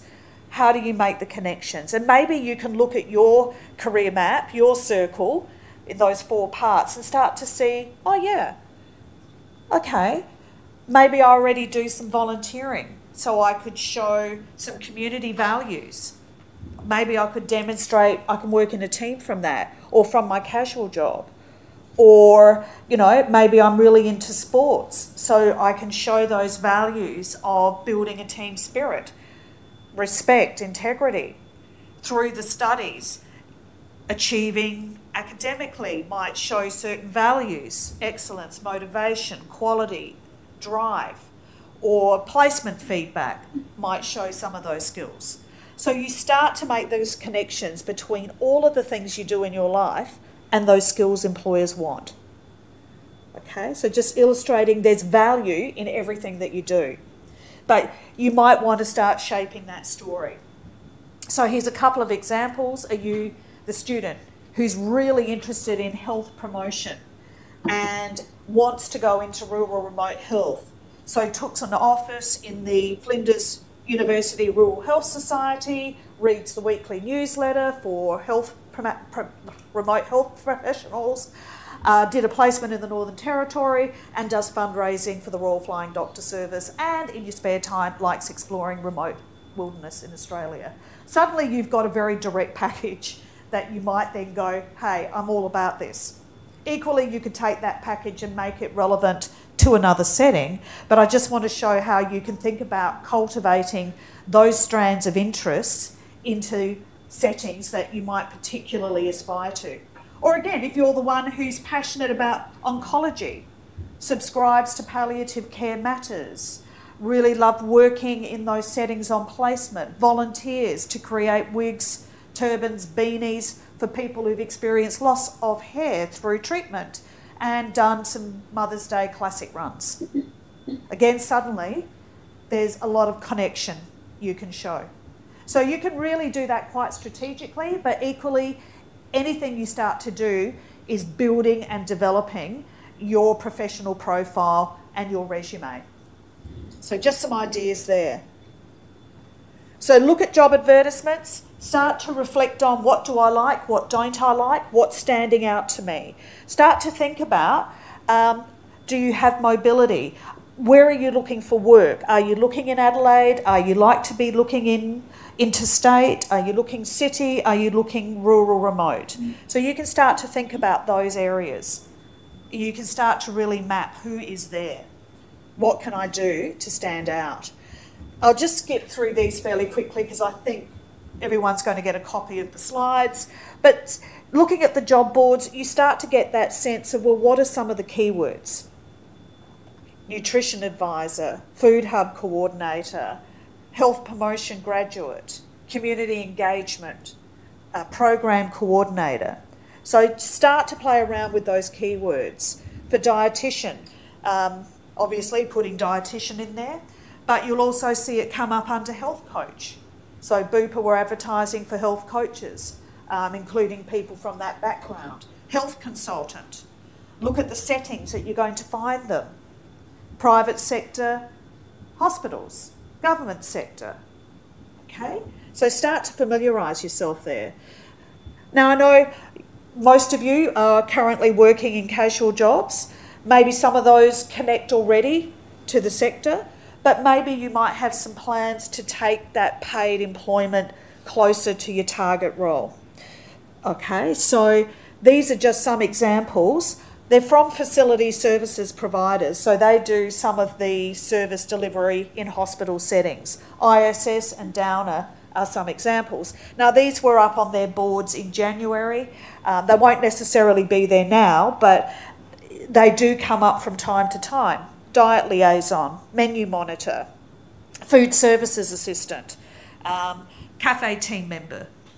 So you could take your casual experience into a hospital setting, for example, as a barista, or an aged care setting.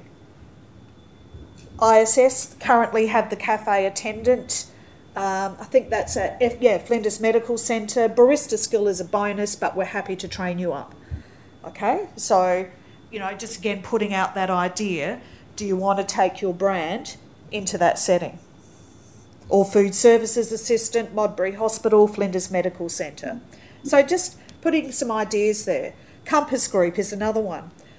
Looking for hospitality, all-rounders, fine dining to healthy school nutrition, corporate functions, boardrooms, cafes. Okay? You start to see some of those keywords flying off the page. So we'll give you these PowerPoints, okay? ACHA hospitals frequently will put up for food services assistant. Go on to the SA Health jobs page and you'll see things like catering attendant, dietetic assistant come up. So start to cue into who are these main employers? Can I sign up for a job alert or do I just do a weekly check-in if I'm looking for something in those spaces? Again, it's not something you have to have done by the end of next week. These are ideas you could map out over. That might be something I want to think about when I'm in second semester. Or that might be really good in my second year, okay? It's just sprinkling those ideas out there. Just give a little check on timing. I think we're doing okay. So, any questions so far? Bit of information out there. We've had a bit of a look, where do you find Career Hub? Where am I at right now? How might my skills connect to what employers are looking for? What might be out there as I progress through my studies and when I leave my studies? And what might be some of the jobs I could do now if I want to go that way? Okay, so any questions as yet? Okay, because what we're going to do now is put up loads and loads of career development ideas. They're there to pick and choose from, okay? So, go local. I think you're going to be hearing a little bit about that in a moment, some of those great opportunities on campus. So have a look at what's around here for you. Join a committee, help on an event. You could be a wellbeing ambassador here. You could be a student ambassador here. Any opportunity to be a topic representative or get onto a committee. Fantastic way to get to know the Flinders world and also build up great experience on the resume, whilst also contributing to everything that Flinders is. Okay, so have a look for those opportunities. It could be extracurricular things you do, community-based activity. We talked that could be sporting, artistic, cultural, musical. What makes you thrive? What gives you joy? And there's that experience space, whether that's paid, volunteer, placement. So some ideas to think about. Have a look at that Flinders University Student Life page. It's a great page. They've really pulled together loads of ways that you can be involved here. So again, the club society, sport and fitness, events, student view group, Inspire Mentor. There's loads of things you can tap into here. I think, as I said, Jane, you might be talking about associations and things like that, but what I put up here is just a few examples. Some are related academically, some might be general interest, and some are your sport and fitness ones. So it's, if you're interested in singing, you've got Duckapella. If you love debating, there's a debating society. So it doesn't all have to be centred on exactly that professional world. So remember, it's that holistic circle of you and what are your interests, what are your unique things that you love. Oasis, you can volunteer. They have a community market. So delivering free and low-cost food to students every Thursday. Flinders Mates, Wellbeing Ambassador Program. So have a look at Oasis. We have the Horizon Professional Development Award here as well. So it's a points-based award. It is official recognition from the university for things that you do outside of work and study that build your employability. So you can go from bronze, silver, gold, platinum levels of that award. They've already got their workshop series up for the semester, so it could be thinking critically, working in teams, workplace culture, lots of those fantastic skills development that you can do for free. You can also volunteer, joining professional associations and club societies also builds points. It parallels what you'll be doing as a professional. If you're a member of a professional society, you'll be doing continuous learning and logging that, so it gets you into that space as well. It enables you to even set some goals for yourself. What might be some skills I want to develop, that I want to focus on? Okay, now what can I do to get there? All right, so do have a look at that. It can really capture that passion to be a lifelong learner. And that's another thing that you're going to see in the world of health. When you look at job advertisements, people who are passionate about that ongoing learning. Okay, so it's ways that you can showcase your commitment. Sometimes people are interested in having a look at what's happening on campus and what are some jobs here. So we do have jobs at Flinders you can have a look at, and you'll find that there are some professional registers there that you can join, casual pools. There's also periodically, the university advertises for paid student ambassadors, could be leading tours, working on open day, doing things like that. So another opportunity to pick up that engagement here. The community. So professional associations, obviously some are specific, some are broader. But you've got Health Promotion Association, Public Health Association, your specific Dietitians Australia, Nutrition Society of Australia. Often your student membership's cheap, so they do discount it. If joining's not an option, you might follow them on their socials and see if there's events that you want to engage with. So have a look at those options. I'm sure you'll hear more about that in the next session. Another thing you can do for nothing and really easy is just sign up to sector news. Who's doing what? Who's leading in the sector? Who's doing innovative programs? So you can look at employers or associations that interest you and start signing up to their blogs and news. Something that you can add onto the interest section of your resume too. So a couple of quotes from graduates. We've got one from Nutrition, Dale, who was working at the time as therapeutic mentor, wellbeing practitioner and a nutrition and dietetic assistant, really emphasising the importance, volunteer, great way to connect with the right people. You can share those experiences at interview, helps with that career navigation. Networking at events to meet people, partnering up with other health professionals. So a few ideas from Dale, but just that importance of, I think what that's really saying is to make connections. Another one here, how do I stand out? And putting conscious effort into it. Extra effort to volunteer, mentor, and just get involved in as many things as possible. So talking about volunteering, you've got to juggle all the things you need to juggle. So you might be working, you might be parenting, you're managing your study load. So it might just be something to think strategically about in terms of, well, what might I do and where might that be? Volunteering can range from getting involved in a one-off event through to, you know, a commitment to do anywhere from 1 to 3 hours a week of volunteering. So you need to think strategically, you need to think wisely about how you might balance that in. So we got some ideas for you on those pages on Career Hub, you know, whether it's Diabetes SA, Meals on Wheels, Oz Harvest, Food Bank. So there's a few of those ideas, but there's also those one-off. So I mentioned the Mother's Day Classic, you know, raising funds for breast cancer research. So they look for people, can you help with registrations? Can you be a wayfinder on the day? So it's a commitment of 1 day.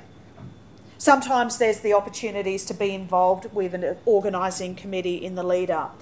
The Memory Walk and Jog Australia, they're currently on Career Hub, are looking for volunteers for their event. I think it's in March. So again, if you're thinking towards aged care or just showing some community involvement, that's another one to pick up and try. What are some other examples? Events and festivals. Another one, Coast Trek. They need September 2024 and raising money for the Heart Foundation. Farmers Market, if you love your food, healthy food, one Sunday morning a month. So they've got a kitchen and kids club, information stand, meet and greet, composting monitors, and just the event setup. So again, that might connect to you, that might not. But what might be some other things? Food bank, drivers, truck and van, food hub volunteer, warehouse volunteers, so some opportunities there. Oz Harvest, another one. Do have out-of-hours events, Bunnings sausage sizzles, community festivals, join the Oz Harvest family, okay? So throwing those around. And as we talked about, your own unique interests. It's about finding, growing, expanding, exploring that unique you. We talked a bit about the sector placements or just ways of gaining any kind of sector experience. So think creatively about that. You've got anything from Aurora internships, so welcoming Indigenous, non-Indigenous applicants for a whole range of organisations, health, education, research, policy, community. So there are those possibilities. CSIRO have a whole section devoted to nutrition. You can subscribe to their newsletter. So that might be of interest. Appleton Institute, they were looking for some vocation work program, psychology, public health, health science related areas, looking at behavioural health, sleep, physical activity, sedentary behaviour, nutrition, okay? So you never know quite what's going to pop up, so start tapping into those networks. Another really good idea, if you're on LinkedIn, if you're not, get on LinkedIn. You can start to make connections with your peers because you're going to be a network going forward. Make connections with your teaching staff. If you've got a guest lecturer, connect with them. Connect as you go along. You can start to join groups on LinkedIn. You can start to follow organisations on LinkedIn. LinkedIn will suggest jobs for you. So it's a really good platform to capture that growing professional identity. You might have a couple of versions of the resume. One might be about casual jobs or the employment that you're doing whilst you're studying. One might be capturing that sense of you as that nutrition professional.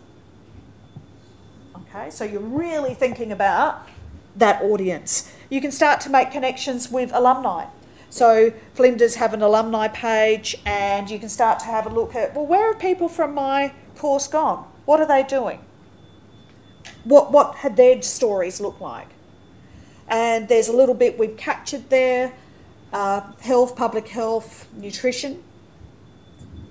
So you see research pathways, mental health pathways, you know, sector roles, corporate health group, social supermarket project coordinator. You start to discover job titles that you maybe have never heard of. Nutrition Dietetics, they're all over the world, all over the country and international. So, checking where we're at, nearly got to finish. Career Hub, you can check for upcoming events, you can have a look at jobs, and all your resources are there. A couple of things I will flag. We've got some work whilst you study sessions where you meet employers coming up on the 21st. We're going to have health, community, aged care, disability sectors, and there's one on the 18th for the hospitality, retail and admin. So that's all on our events. You can search vacancies. And so some goals for 2024. Hone your awareness of the sector. What is your sector looking for? What professional skills do you want to grow over your time here? Aim to be that professional student, making professional connections with everyone in your world. Be in that mindset, emerging nutrition professional. Identify, develop your points of difference. Who you are, what do you have to offer? How are you going to bring value? How are you going to stand out? What's going to really show who you are? But along the way, have an absolutely fantastic year. You're in a wonderful setting. You've got fantastic people around you. There's loads and loads of opportunities, support and resources. So you've got a great team. Harness it and really think about where you want to be. And we do wish you all the very best. So any questions quickly before we go to the next session?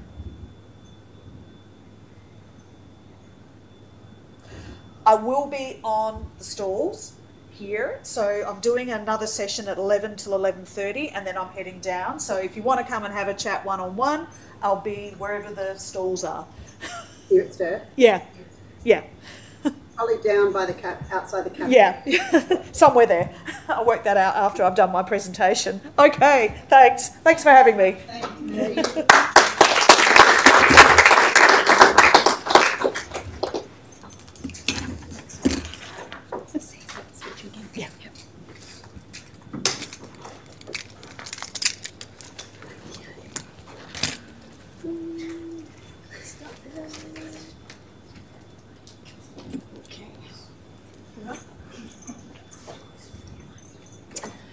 Good morning everyone, my name's Jane Barber. I'm the Student Experience Coordinator. So what that means is I'm involved in providing experiences for students. So I'm going to let you know about some of the experiences you can be involved in. Is my mic on? You can hear me okay? It's a bit faint. You might just need to hold it. It might be one. Oh, that's it. Okay, I think is that better now? Yeah. And also, as part of my role, there's a pastoral care role. So if any of you are struggling as part of your studies, then you can actually come and make an appointment to see me, and I can refer you to other services. And sometimes that's useful to speak to someone outside of your topic or outside of the area that you're studying. So you may hear from me if you are studying, and I might ask if you want to catch up, so there is that support there. I'm going to continue on talking about what Meg has spoken about. So she talked about some of the ways that you can be involved, and I'm going to tell you a little bit about some of the associations that are relevant for you. The first one is the Dietitians Australia Association. I'm on the SA branch committee, and it's a dedicated group of people who are the leading voice in nutrition. So if you're a nutrition and dietetics student, then you're eligible to join that. And so this talks about who they are, building healthy communities. So they're an advocacy body, and they also set our standards for our dietetic practice through accreditation. And they also provide some fantastic professional development opportunities for you in the way of workshops, online materials, resources, and a conference each year. And that's also a place where you can look for nutrition and dietetic positions.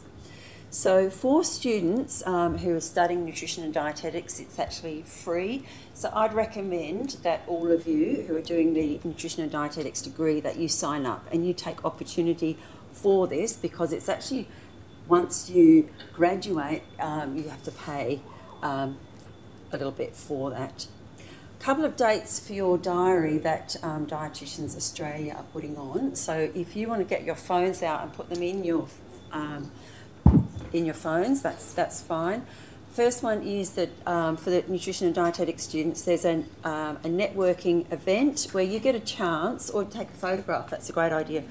There's an opportunity for you to meet dietitians who are working in the profession and other students from other years.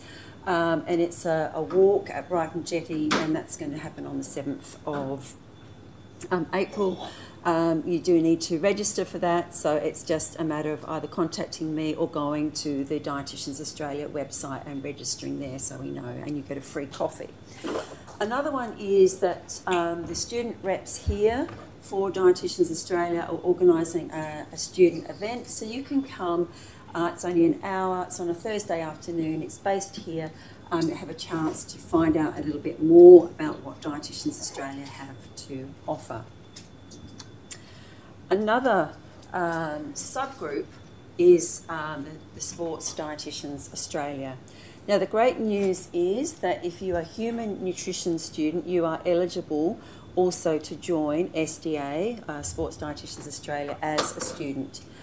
So for all of you, it's free. So if you have an interest in sports nutrition or think you might, this is again another organisation to join up to. And there is going to be a meeting that's happening at Flinders in the City, which is a big building at Victoria Square, and you can let me know if you're interested in coming to that. And you can hear from sports dietitians and nutritionists who are working in the field, and we're going to plan some professional development activities. As part of that, there is this magazine called Refuel, which has got some really good articles about sports nutrition. James, just excuse me, is that the right location? I'm just... Flinders in the City, it's at Victoria Square. In the city. Isn't it the New City complex? It's not the New City complex, it's the Flinders building at Victoria Square. Okay. I thought that included down, sorry, my bad. Moved to the new one, but... So it's near where the tram stops, the Glenelg tram stop is at Victoria Square.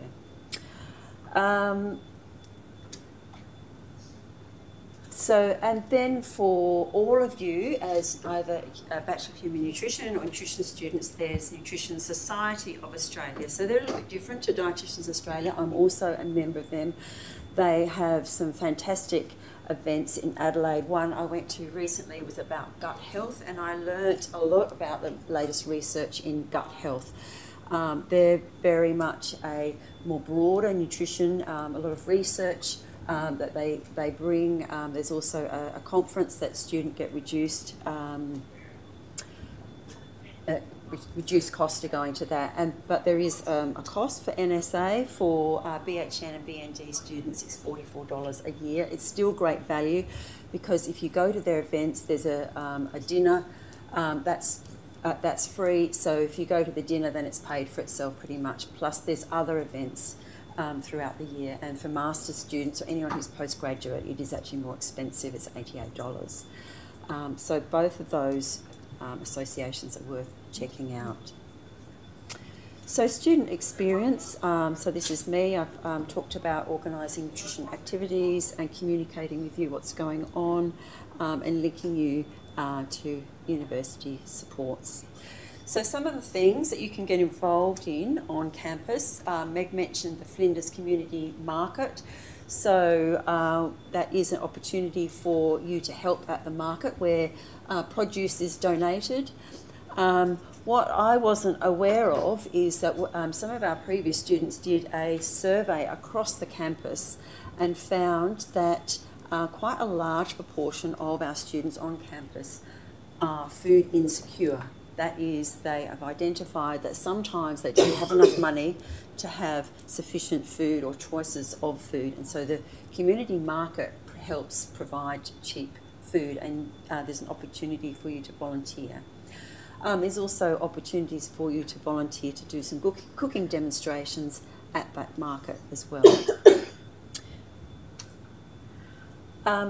Another way that you can get involved is the course management student rep. So for each course, the Bachelor of Human Nutrition and Nutrition and Dietetics Bachelor degree and the Masters, we are looking for course reps for each year. So we would really love someone from, or some of you from today, to either let myself or Carolyn or Jolene know if you'd be interested in being a course rep. So what that involves really is for sending out a survey to your peers, and then twice a year feed that back to a group of us. So that is a really important role, because we listen to that feedback on how your studies are going, different topics that you're learning about, and we either make changes ourselves or we feed that back to other areas.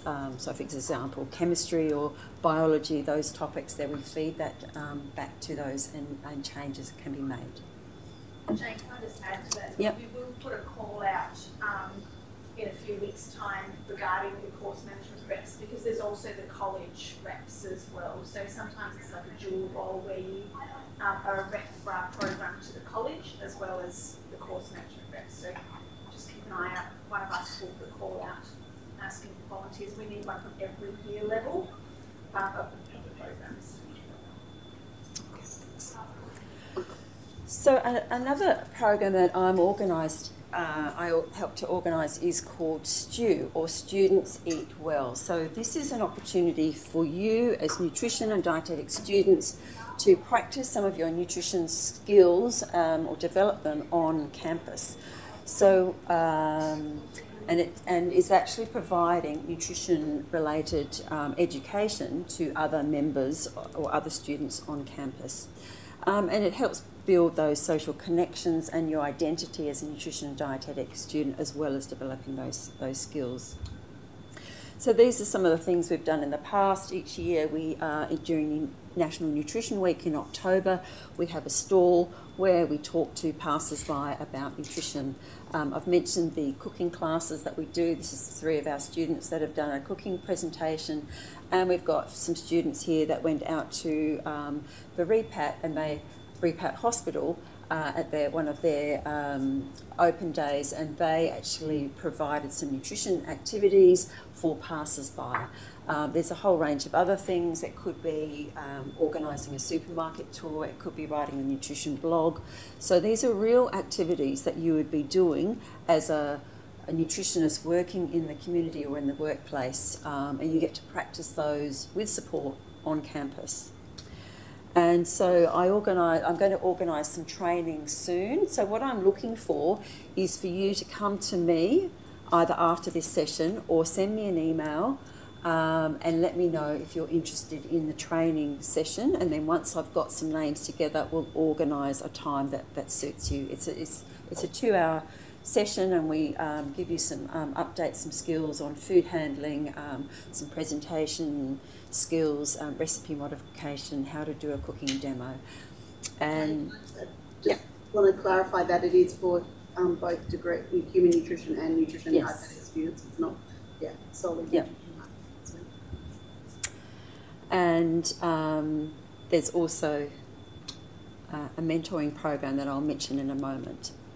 Another date for your diary, if you are an international student, if you want to take a photograph of this, I've got together with one of the lecturers from speech pathology, and we are planning to gather students in our courses who are international students to have a picnic at Kingston Park Beach, and that'll be on the 14th of March. So if you're an international student, let me know if you're interested. You could just turn up to that, but it would be great to know if you're coming, and you can meet other international students. Meg talked about some of the societies and clubs that are on campus. There's a couple that I just want to mention specifically. The first one is the Flinders University Rural Health Society, or FIRS. So they are actually looking for a nutrition or a dietetics rep. There is an allied health rep, but they're looking for someone particularly from nutrition. And what they do is, as students, they link with other health clubs, rural health clubs around Australia. So there's 29 of them, and they actually do field trips to various locations around the state. And so that's paid for by the university. They might do visits to high school. They also have nights where they have case studies, where they look at particular clients which are interdisciplinary. So they might have a physio, they might have someone from paramedicine, they might have a medical student, or they might have some nutrition input as well. So if you are from the country, you're interested in working in the country, you think that rural health might be something that you are interested in the future, I would definitely recommend you join the Rural Health Society. Now, just in time, we've got Sarah who's arrived to talk about the Flinders University Nutrition Club. So do you want to come up, Sarah? Got a presentation. While Sarah's getting that ready, I'll tell you a little bit about peer mentoring.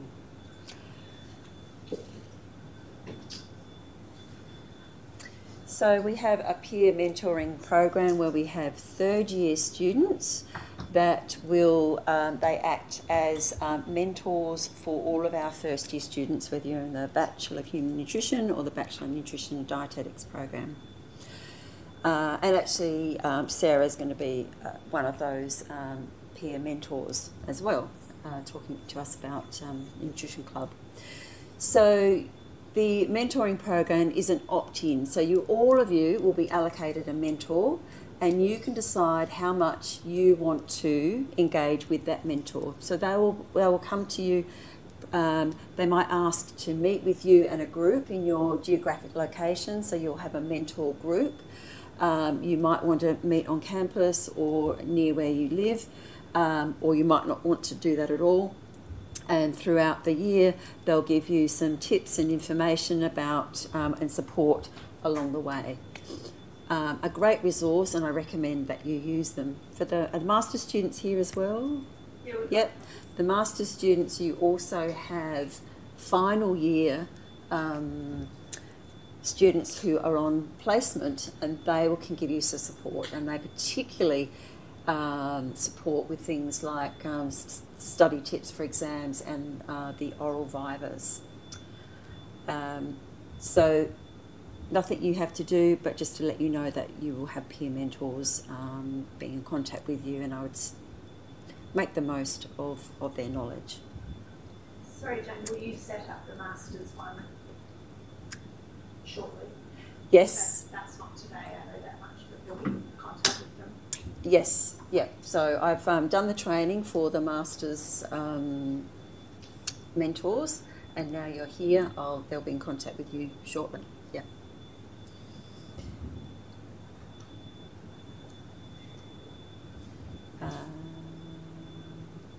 Okay. You want Cool. to? Yeah, we can. Have you got I don't know if that adapter will work. It's not fit. I don't think it was. That one doesn't work? Sorry guys, bear with us. Have you got a USB? I don't actually. Hang on, this one fits. Oh, God, Are there any questions while Sarah's setting up about any of the activities on campus? perfect? Amazing.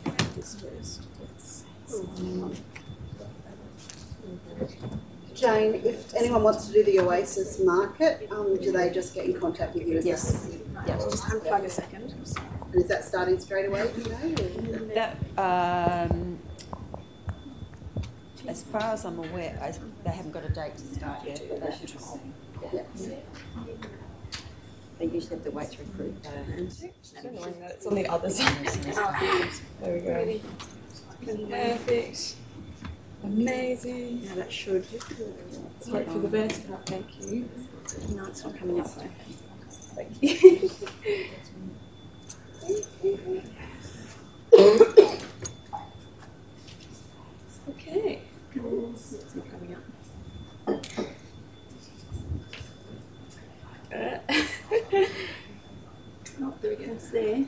looks promising. Just the other thing I want to let you know is if you haven't got a name badge, if you could, there should be some blank name badges. And what I'd like to do is take a photograph of you with your name badge if you are happy for that to occur. And that will be used just for our own purposes within our own Nutrition and Dietetics department. We're not going to circulate it anywhere else. We find it really useful when we're sitting in a classroom with people and we can recognise your faces before you come, even if it might be in third year that we actually don't see you till then. If you want to opt out of that, that's okay. So I'll be grabbing you with my phone sort of later on. Hello everyone.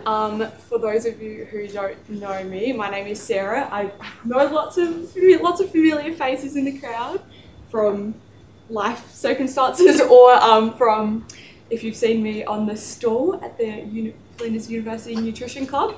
So I am the elected new president of the Nutrition Club, also known as FUNK. That's usually what we colloquially use as our terminology. It's called FUNK. If you don't know by now, we love our acronyms at Flinders. So Flinders University Nutrition Club. So basically, you guys are about to embark on all of your academic journey, but as Jolene's probably explained or Jane has explained, you guys are going to be thrown into lots of topics with people from all different areas. They might be forensics, medicine, whatever. So you might not be able to identify a lot of people in this room for a little while. We've lost it. So the social club, basically, FUNK, is where you guys can sort of interact with each other and other year levels of nutrition and dietetics or human nutrition. We also have some exercise science people. So it's a really fantastic opportunity to come to social events and things like that. So then when you do see your friends in your classes, you can be like, hey, and then it's a really good conversation starter. As well as, making some really great friends through the club, which I have also been very lucky to make friends through the club. There we go. Oh, we need to go back a bit. Yep. There we go. Okay, about me. So, oh, that's confronting. So I, am the club president, and I am going into my second year of the Bachelor of Nutrition and Dietetics. So I was quite literally in your exact position last year. I know how it feels. There's probably a lot of information you've just received, so I'll try and keep it brief because I understand it can be quite overwhelming. So I'm going into my second year, and which is quite interesting because a lot of the sort of committee members of the nutrition club are usually from older year levels, but it really shows that there's, if you seek opportunities here, you can absolutely have really amazing opportunities like being on the committee, and so we'd love for you to get involved because it's great for personal, professional development. It's not just about what looks good on your CV, but it does because it's technically volunteering, and you're getting involved with the club, you're learning so much about event organisation, things like that, but by joining up to the club, it doesn't mean you're on the committee. So if you'd like to be on the committee, come and chat to me after, or you can flick me a message. I'll have my contact details after. But definitely join in with the club, and you can be involved with some of our events. By joining up, it's completely free. You're not committing to anything. It's just a kind of communication forum for you guys to be involved. I'll get into some of the events we run very shortly. Some of my hobbies are cooking, long walks on the beach, and working out at the gym. I know I wrote this and I was like, it's like a Tinder profile. I'm like, not looking for that right now, but I do like my long walks on the beach. And cooking, I'll briefly mention, because you guys have probably been overwhelmed with information about like volunteering and like working in the industry. So you can see in one of those photos, I work for Sprout Cooking School. So I've been working there for about 3 years. A lot of people ask me, did you want to be a dietitian first, or did you want to, lost it again. That's right. Anyway, just jiggle it. I think it's probably all of them. Like it. And then wake up the computer. Oh, okay. Maybe it's just flip it up. It's back on. Yeah. There we go. All right. Perfect. I actually wanted to be a dietitian. It's like chicken or the egg, but I actually wanted to be a dietitian before I worked for Sprout. So quickly about like networking, basically I attended like a wellbeing sort of network event and I met Callum Han, who was on MasterChef, and his business partner is a dietitian, but he is the sort of chef. And I was chatting to him about how I wanted to be a dietitian, and he was like, oh, we've got a whole bunch of dietitians working for us, you do placement with us. And I was like, oh, awesome. And he was like, if you want a job, come join. So the rest is history, really. So it's really awesome. That's an example of me like at a wedding, which is like serving food, so you learn a lot about dietary stuff, but I also teach kids cooking classes and coordinate the adult cooking classes. So that's just an example of kind of working in the industry. I'm getting very off topic here from the club, but I think it might be sort of interesting information that is kind of good to know, especially as first years.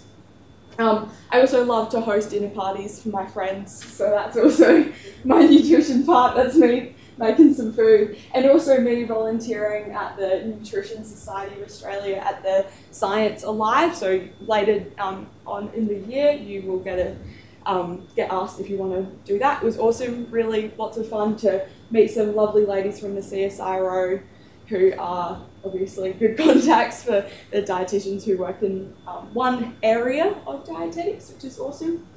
And also really quickly, I also tutor in nutrition, which is another great way to, if you are a gun at high school nutrition or biology or chemistry, it's a really great way to sort of revise the information, because while if you're not a dietitian, you're not allowed to give any specific advice, it's really good to just kind of help revise the content for yourself, and for obviously teaching other people is a really awesome platform to do that.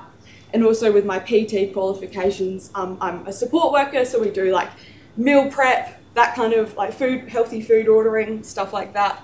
And that's a really awesome way to, just some ideas of like, don't feel overwhelmed. I can overcommit myself, and it really interferes with my study, so don't do that. It's just like a starting point of like some ideas that you might be able to, because you probably, Jolene, everyone's probably said that you all graduate with the same degree. You do need to kind of stand out, but it's true. You do have to get some workplace information, and being involved with a club or something like that is a really, really great platform to get sort of experience in different areas and professional development. So yeah, anyway. So about fun, we have a picnic coming up. So we have usually like quarterly picnics. So it's basically we just come along, you get some free snacks. It's literally just a bit of fun to talk to people, networking, whatever. Our pub crawl is coming up. It'll be at the end of this semester. So if you probably, has anyone like been on a university pub crawl or anything like that? No, so they're a pretty big thing. Last year our theme was Drink the Rainbow, which is anyway, we're working on some ideas this year, maybe the Australian Guide to Unhealthy Drinking. Anyway, we'll run it past you guys before we make the t-shirts. But yeah, that's a really awesome way to get involved. I don't drink personally, but it was a super awesome, there's lots of people who, it's just about getting involved, having fun, and it was just this is the best time. And I got really close with one of my best friends now, Natalie, and this is some of my other girlies in the course who are lovely and have gotten a lot closer through events like this, which I never would have talked to them. And now if I have a class with them, I can sit with them. It's really awesome. So come join. Bake sales as well, really fun. We get to sort of make somewhat healthy things, and we get to sell it. It's all like non-for-profit. It all goes back into the club, any of the money that we make. Movie night we may or may not do in conjunction with, it's called an AGM, an annual general meeting, which will be coming up too. If you would like to be on the committee, that's a really great way to start. You literally just attend, and we kind of talk about the funding and about like what we have coming up, and if you have any ideas to bring to the table about what kind of events you'd like, that is a perfect format for that. We also have an end of year ball. It kind of went off last year, not gonna lie. It was really, really fun. I'm sure you've probably heard all about the uni balls and stuff, especially if you're haven't studied before. They're really, really fun, and the nutrition one, we had a really good turnout, considering we have such small cohorts. And you can bring your partner along, and it's so much fun, and we try and, yeah, just have a good time. So yeah, that's some of the examples of events. So yeah, upcoming, welcome picnic will be week 2, Anchor Court. Does anyone know where Anchor Court is? Yes. Yeah, you know, so it's on Bedford Park campus. How do I explain this? I don't know. It's like past the Lake 2 biology area, yeah, isn't it? It's like the biology precinct. You can have a look on a map or on and there's a big anchor. Yeah, okay, there you go. There's a big anchor. I didn't even know that. So yeah, it is booked in. It's literally just free snacks. Will be heaps of fun. You can just chat to me if you have any questions as well. I'm more than happy to help you guys out, because I know it's quite overwhelming to start with, so I'm very open. So that is a really good platform, especially if you're getting into studying, you have lots of questions to bring. That's a really great platform. And again, the AGM will be in contact. Cool. So now I'll give you a minute or two to scan the QR code, get your phones out. And so that's it's the link to put your name down. And then here is our Instagram, where a lot of the, I do a lot of the communication through Instagram or Facebook. I've got another QR code for Facebook on the next page. I feel like I've talked very fast. You guys probably don't have the mental energy for this right now, but yeah, sorry. Ooh, we've lost it. There we go. Awesome. So just pop your name down, and yeah, I'll be in contact, so you can work. I'll just put all the information for upcoming events and stuff.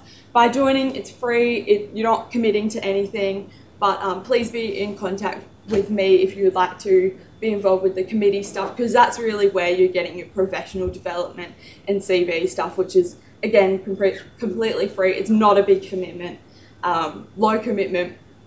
And yeah, I think that's probably all from me for now.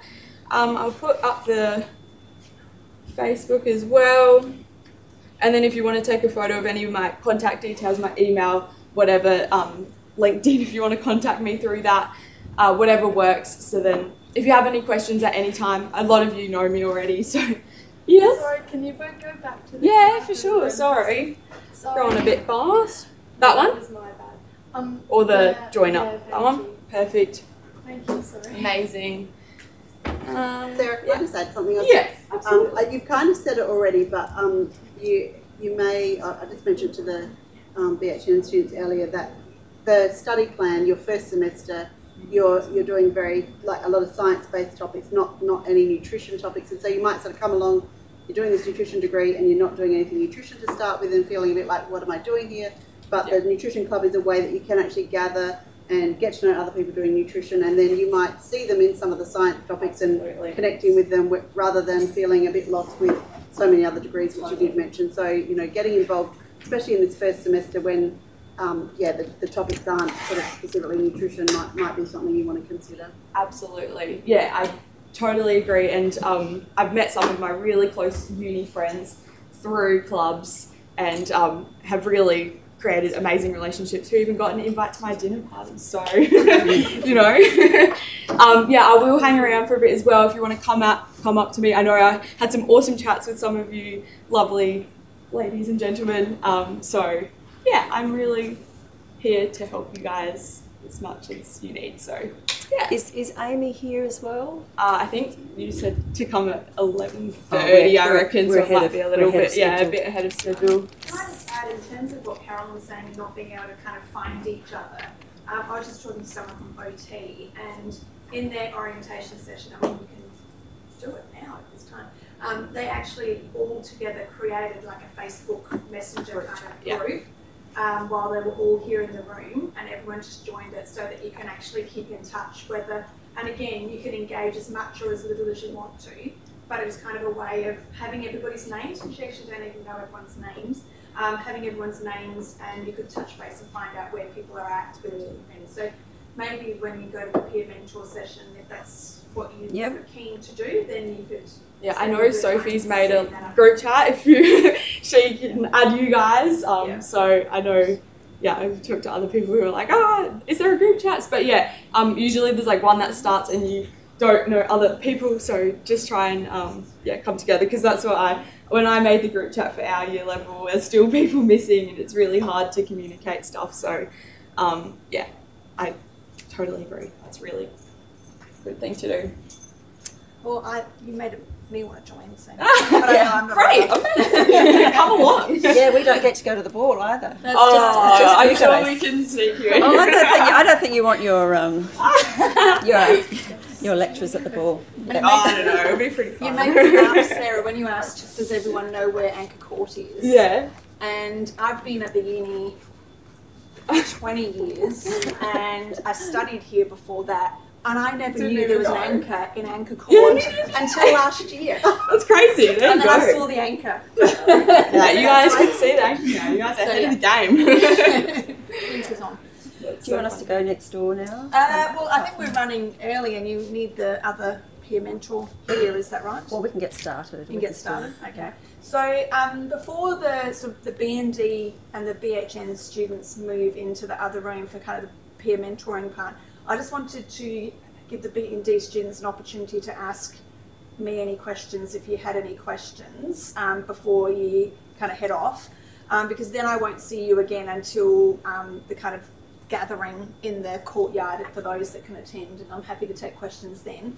But did you have any questions for me so far? Can you get like specific tutors for like chemistry, biology? As in outside of the class? Yeah, or like Yeah, so there is the student support services, the student learning, SLSS. So you can go there and seek extra support, and they will also have suggestions in terms of tutors if you wanted to like employ a tutor of your own. Yeah. They have at Silk, that's another acronym, I don't know what it stands for, but Silk, they have amazing tutors for biology. They're all free. It's really, really great platform to use. Is that but for chemistry? I don't know. I think it's like they have like sessions, and you can just email like first year biology and get you a tutor, and it's all like. So what is it? SILK or C? SILC. Okay. Yeah, definitely really good. But for chemistry, I think they have tutors, but it's more bio that they're really, really supportive. So I would always suggest, if you think that you might need a tutor in an area, whether it's chemistry or biology, if you contact the topic coordinator, then they can often put you in the right direction of seeking that extra support, whether it's freely available or whether they've got sort of a suggested list of tutors who, for a small amount of payment would be able to help you out as well. Thank you so much for coming in, Sarah, and for making it all sound so exciting. So I guess what I'll do is I'll put this here so we can see. Are we going straight into mentor? Yeah, we're going to go next door. Go next door first. Yeah. Amazing. No, this is one. Oh, there we go. All right. So what I might do is, allow the B&D students and the Bachelor of Human Nutrition students to go into the room next door. And then we will have the master students in here. Sarah, you might want to do that. That would be a good subject. How are you? Good, how are you? Eliza told me that you were doing it. I was like, oh, great. And because she said that you would be really lost, and I was like, that's okay, I'll help her out.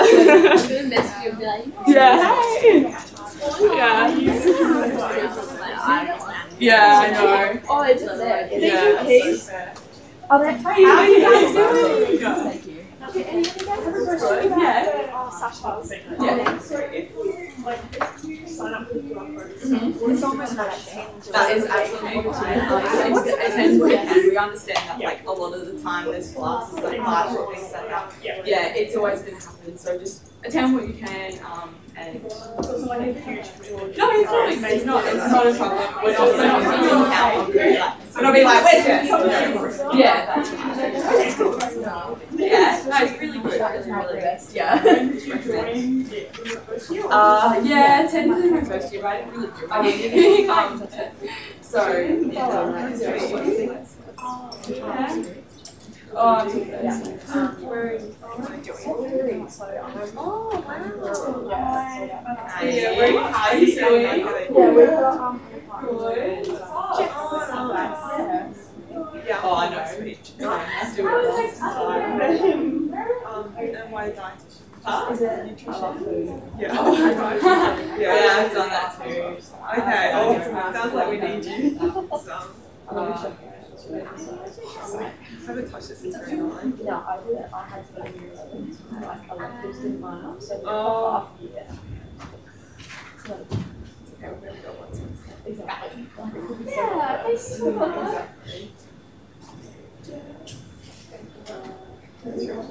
Yeah, that's the message. Yes. That's a bit weird. Oh, yeah. Yeah.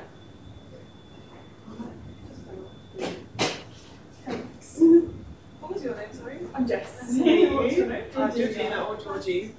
And you are Sophie? Yeah. Nice to meet you guys. Me too. You look like you might be a bit older. Yeah, I'm 2 years. Well, I graduated 2 years ago.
So what was your name? Chloe O'Connor.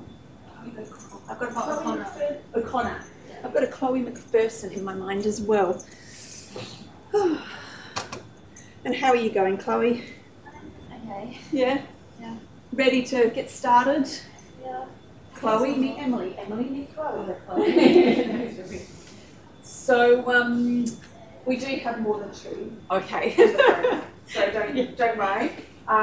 Last count we had 17. We have 17 students joining in the N&D, and just trying to think that's 1 or 2 international students, and the rest are domestic students. And I think how many boys? I have 1 or 2 boys coming. Okay. And obviously from a wide range of backgrounds. So some career change, some have done an undergrad nutrition degree and come straight in. So yeah, it's kind of quite varied. So I do have slides I have to go through, only because it's being recorded and then it's made available for all of those that haven't attended. So it feels a bit odd. I'd rather sit down and just have a chat. So yeah, it's a bit odd. Okay. So we should save questions then to the end of the recording's finished, is that best? Or? Yeah, or you can go them out. Okay. Make it sound like there's lots of people in the room. So yeah, I don't know, because when I only have 2 people, I start thinking like, oh, what has gone wrong in terms of the invitations? Yeah. How did you get invited to the session? We didn't. Yes. Because I think the email came out about the lunch and said details to follow in due course, and then nothing was forthcoming, so I just looked on the website at week activities. Yeah. And it was kind of flagged as M&D for 10 o'clock? Yeah, you had to obviously actively search for your course, but there was no Because the invitation, email invite was supposed to go out, or an email alert was supposed to go out to MD students saying it's 10 till 12:30, whatever the time was, and the room and all of that. It didn't, so yeah, I was going to email you, but then I thought, oh, before I email, I'll just check, maybe we're supposed to just look on the website. Well, no, I did wonder, because when I got your email, and I was like, oh, like, you should, I was kind of thinking, well, why don't you know that? Because I thought everything had gone out. So I should have emailed him then. No. And then I started, and then I was like looking, and I thought, well, it's on the website, and the stuff like the college were doing all the invitations, we don't do those. And then I was kind of thinking, oh God, I hope it's gone out and all of that. Yeah. So I'll have to follow that up because everyone else might have come if they had known about it. Righty-o. Oh, these things always happen, unfortunately. Let me wire myself up. Hopefully they'll look at the recording later. So you would have both got an email from me with a study plan? Yes. Yeah. Excellent. Plug it in. Okay, so I'm not sure if anyone is actually watching online because I can't see it on here. So I'm just going to run through some slides for in terms of information for the master's students. So we've got some here in the room and hopefully the others are either online or can watch the recording a little bit later. For those of you that weren't here at the beginning of the day, my name is Jolene Thomas and I'm the course coordinator of the Masters and the Bachelor of Nutrition and Dietetics.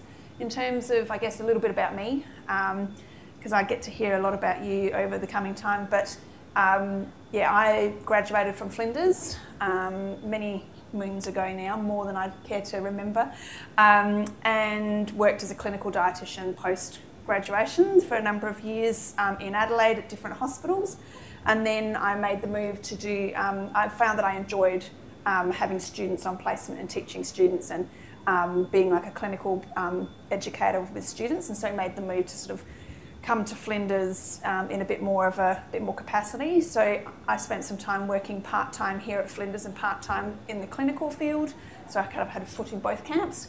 And then after a couple of years of that, I then moved to Flinders full-time. And so I've been here in one of those capacities since 2004, so I've been here quite a while. In terms of my role, so obviously as course coordinator, I'm responsible for the quality of the programs and also ensuring that it meets our accreditation requirements. So at the end of the program, you can be accredited with DA and be able to call yourself a dietitian. We're currently going for reaccreditation. You may be aware of that. So our reaccreditation paperwork is due at the end of April, so we're busy pulling that together, and our current accreditation is valid through till the end of November. We don't have any concerns that it won't get reaccredited, so don't worry that you're starting a program and you might not have a program after this year. There's no concerns about that at all. It's just a 5-yearly thing that we go through. So obviously that's part of my role as course coordinator, is to ensure that we meet accreditation, but also in a supportive capacity to ensure that you progress through your studies, that you are successful and meet your requirements at the end of the program. So I'm here as a support person and to help you, guide you and help you through that path that you've got ahead of you. I've got teaching commitments. So in terms of teaching, this year I'll be teaching in the nutrition care process topic in semester 1 of the Masters. So I'm coordinating and teaching into that, and then the research topics in final year, in second year. So that's where I'm teaching at the moment. So being from a clinical background, I tend to focus on clinical research and clinical teaching. In terms of my research component of my position, because I'm what they term a teaching and research staff member, then I have research KPIs that I'm research allocation as well, and my research interests are in older adults of varying types, and also malnutrition screening and assessment. So they're my kind of two aspects, and they do collide sometimes. So that's a little bit about me. But in terms of given there's not many in the room, have you had an opportunity, you probably haven't had an opportunity to talk so far, but what I would like to do is just for you to have a chat amongst yourselves just for a couple of minutes, just to introduce yourself. What have you, where have you come from? What have you been doing previously? Why are you here? As in, why do you want to do dietetics? And what are you looking forward to? But maybe also think about, well, what am I not looking forward to, or what are some of the challenges that I'm concerned about? So I'll give you a couple of minutes to do that. So I just finished my bachelor's in nutrition and science. So I just finished that. Yeah.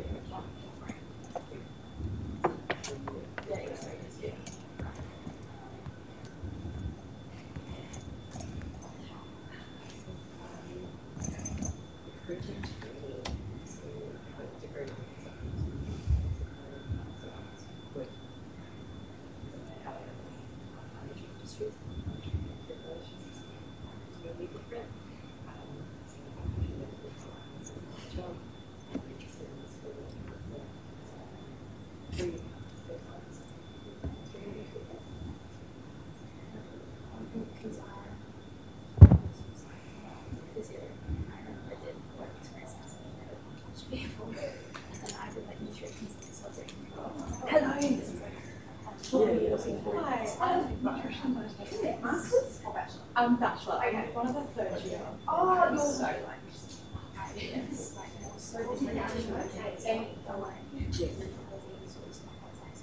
that's your areas, yeah. Yeah, okay. So I guess I'm looking for yeah. Yes.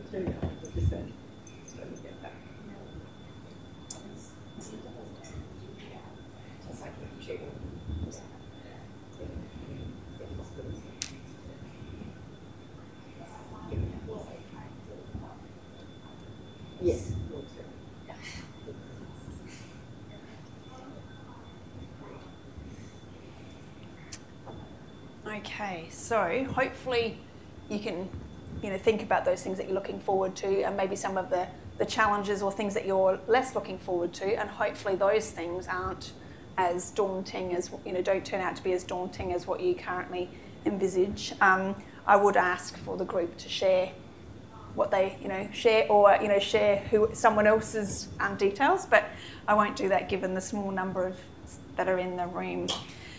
So in terms of the Masters program, it is a 2-year full-time program with the aim of, that it does promote evidence-based nutrition. So I was saying a little bit earlier to the undergrad students how, as a dietitian or as a health professional, we're really hot and strong on being evidence-based in any thing that we learn, anything that we teach, but also in the advice that we give to our patients, clients, groups, whatever, wherever we end up finding ourselves in terms of work.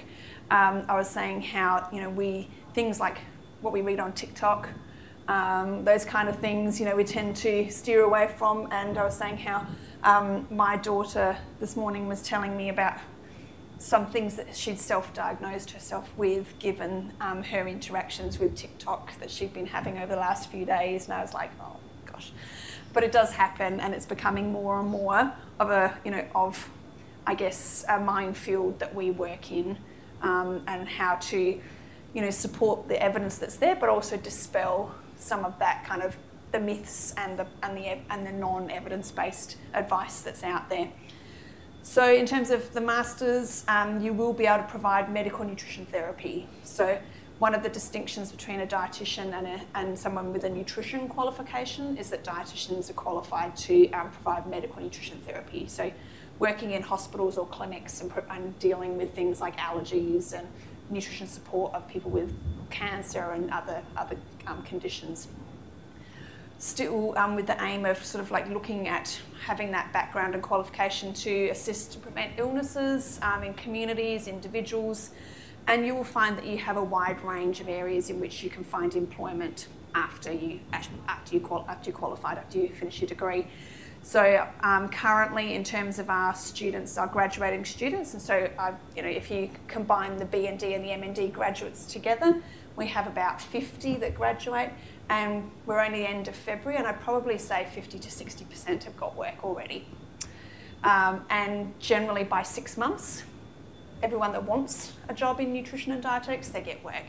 It might not be full-time, and it might not be their ideal, their dream job, but it's a foot in the door and work that they can then build upon.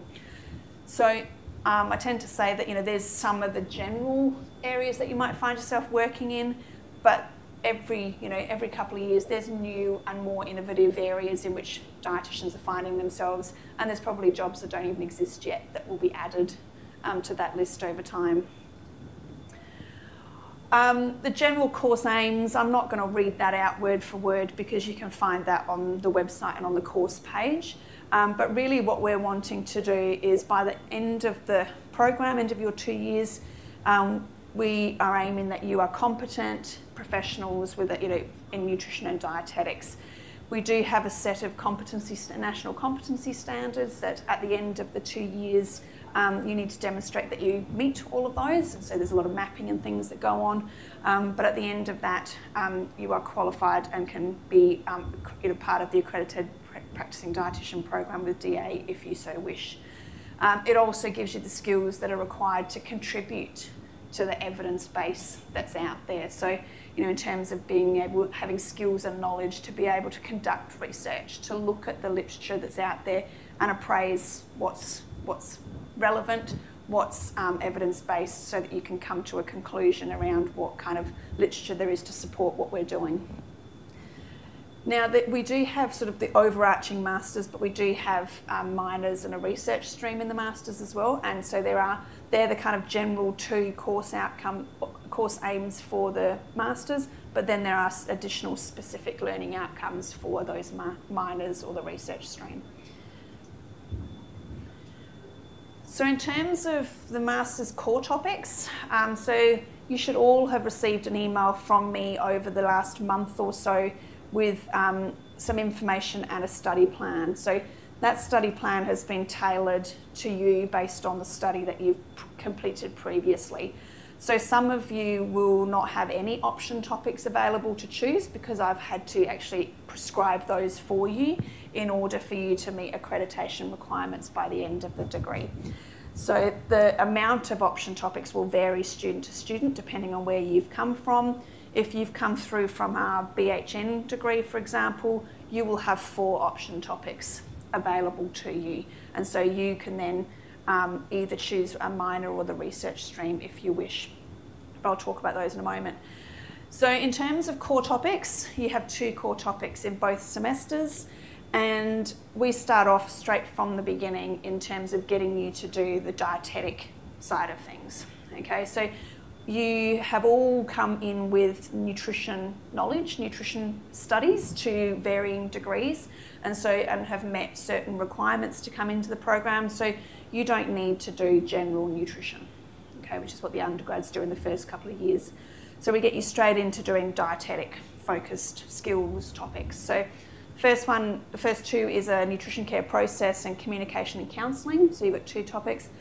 So nutrition care process teaches you how to actually work with individuals. So it takes you through the whole process, and then we apply it to lifestyle conditions or scenarios with lifestyle conditions. In addition, alongside that, you will also be doing the communication and counselling topic, which is where you'll learn the skills of how to actually interact and communicate as a nutrition professional to deliver the information that you'll be learning or have already learnt.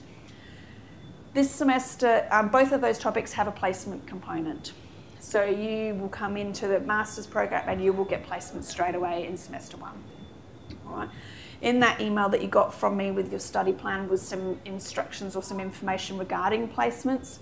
and the things that you need to have already hopefully got onto in terms of meeting placement requirements, compliance requirements. Have you already received emails from the placement team? Okay, good, all right. So you will, if you haven't already looked into your Flinders emails, you should have, but you have enrolled in one or both of those topics, then you should have received an email from the placements team with some instructions around what you need to do to meet compliance. And compliance is regarding things like, I'll talk more about that in a minute, but we'll talk about that. So in nutrition care process, you will have a 2-day observational placement. You'll get a selection of sites that you can sign up to one, and you'll spend 2 days or the equivalent of shadowing the dietitians and watching how they work, but also spend time with other health professionals. So it might be the physio, the speech path, the Aboriginal liaison worker, whoever is relevant in that space or who's working in that space, so that you can start to get a broader understanding of how a healthcare team works, who's in it, how they interact, those kind of things. And in the communication and counselling topic, you'll have what we call a ward placement, where you'll be allocated to a 3 or 4 week time period and a ward in one of the metropolitan hospitals, and you will then attend that ward as often as you can amongst your other commitments, and practice your interviewing with clients, so patients on those wards. We are considerate of where you live, so if you live at Hallett Cove, we don't place you at Lyle McEwen, for example. All right, so it can be a bit of a juggle in terms of fitting in that placement around other requirements, but you have that 3 to 4 week block, and you have to do a minimum of 8 interviews, and it is assessed at the end. So that's semester 1 core topics. In semester 2 is where you have what we call the placement readiness topics. So these are the topics that really get you ready for final year placements and final year practice. So you have your clinical nutrition and dietetics, which is a double topic. So it's worth 9 units, and you have a food service topic. Then some of you will have that community and public health topic if you haven't already done that in your prior degree. So that's basically then covers off on the 3 placement domains, and the 3 kind of key domains that dietitians work in is clinical, food service and community. They're kind of the generic kind of basic domains. So everyone in the program will do those 4 topics. The remainder will differ depending where you come from. So if you have received a study plan from me that says you have 4 option topics, then you are eligible for one of the minors or the research stream. So we do have a minor in rural and remote health and a minor in disability, in the disability space as well. Those 2 areas are kind of growing areas in terms of work for nutritionists and dietitians. And so they're an opportunity to, I guess, specialise in a growing area, and it kind of sets, I guess, you apart from some of the other students because you have that kind of specialty. The other option for students that are interested in potentially research is the research stream, and so that provides you with with 18 units of research content and project work. So then you are at the end eligible to apply for a PhD if that's, if you're interested in taking that path. Those of you that have option space, whether it's 1 topic or 4 topics, you don't have to sign up for a minor or the research stream if you don't wish. You can do what I tend to call the potluck or the taster of different areas, and that's where you can, I'll come back to that. That's where you can choose from a list of elective topics and kind of mix and match if you wish. So you might do 1 disability, 1 chronic condition, 1 nutrition and 1 rural and remote health, or you might package them a little bit differently depending on your areas of interest. But there's quite a list that you can choose from. I'm going to go back.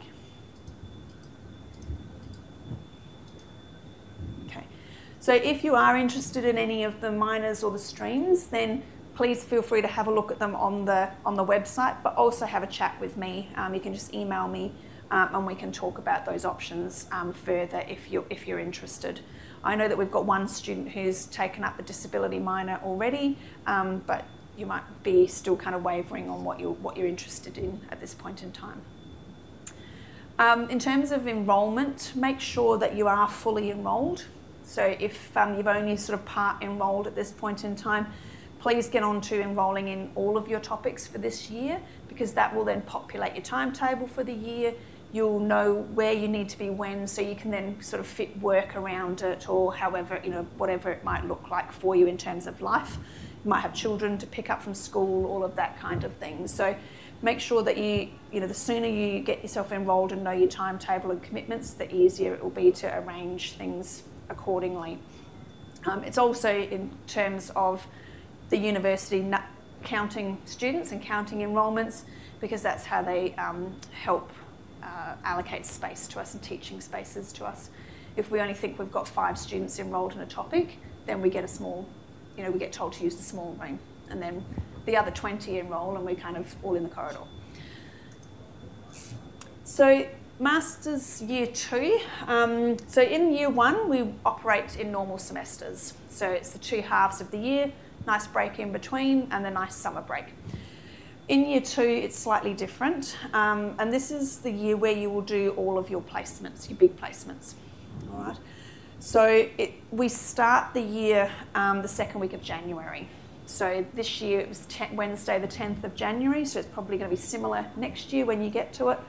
And it starts with a 3-week class intensive, and then the placements are rostered into 4 blocks. And I'll show you an example of what that might look like. You don't have to worry about it now. It's more that students are often thinking about, do I book a long holiday at the end of the year? Can I work lots over the summer? So I just like to flag it early, so that particularly international students, if they want to book a flight home over summer, then just making them aware of what the plans are.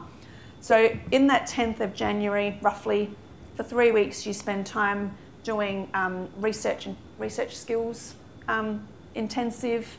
You will do placement readiness intensive, and also if you're going on food service placement in the first half of the year, you'll do food service intensive in January as well. After that, you'll then go on to placements. So in terms of what the year looks like, I'll show you that in a moment. You've got 2 research topics, so A and B, in one half of the year and the second half of the year. So I always tend to tell students that you've got placements, but you've got these other topics that kind of run in the background or run over the top. All right. And then you have the 4 clinical foods. Yeah, I've got that twice there. That one at the bottom doesn't belong there. So you've got your clinical placement, your food service placement, and your community public health placement. All of you will then also have an option topic potentially in Year 2. All right. So what that might look like, just to give you a bit of a heads up, and don't worry if it's confusing or whatever, I'm happy to give you some more detail as time goes on, but this is what it looks like this year. So you've got your intensive between the 10th and the 24th of January, and then you've got your 4 rotations across the year, and those rotations are 10-week blocks. All right. And at the end of, around August this year, you'll receive some information around placements. You will also receive a survey that will ask you about whether there's any barriers to you going interstate or rurally for placements, those kind of things. And then that helps inform rostering. So your roster, we do all the placements, so we source them. You don't have to worry about arranging placements. We do all of that, and then you'll receive a roster early in December that tells you a draft roster, because it does sometimes change, where you're going and in what rotations you're going. All right. So some examples of what that might look like. So for student 1, they're coming to the intensive in January, and then they're doing their clinical in the first rotation. They've chosen to do independent studies as their option topic, so they're doing that in the second rotation, and then they've got community and food service. Okay. Now you can see that these are 10-week blocks, but some placements don't go that long. So you have time across the year when you're not on placement. All of you will get some time. Some of you will get a big block of time, and some of you will get 4 weeks here and 6 weeks there, kind of thing. So you won't be required to be on placement, but keep in mind you've got those research topics in the background, and that's the time to work on that. All right? And we facilitate you planning all of that early in the year. Another option might be that the student doesn't have any placements in rotation 1, so their first 10 weeks, they don't have any placements. So they're working on those other commitments, and then they might have their community, food service and clinical in the last 3 blocks, okay? The other options are community and food service may be combined in a block, so it runs slightly longer, but then you have a whole block away from placement. So it's a bit of a jigsaw that gets put together. When you go on placement, you'll very seldom go on your own. It's usually at least a pair. Clinical placements are sometimes there's 4 of you at one site, so you've got people with you, okay, classmates with you as a support, as a sounding board. Similarly, if you go rurally or interstate for placements, it's always in a pair, so you're never on your own. And we source, we organise accommodation and things like that. So I just want to flag that, second year does start early and it goes through till the end of November. All right. After that, all going well, then you get, you're done. Some students, don't progress that way, and they might need to, repeat a placement or spend extra time on placement. That's, that happens, and so it then might go into the following year, depending on what's available.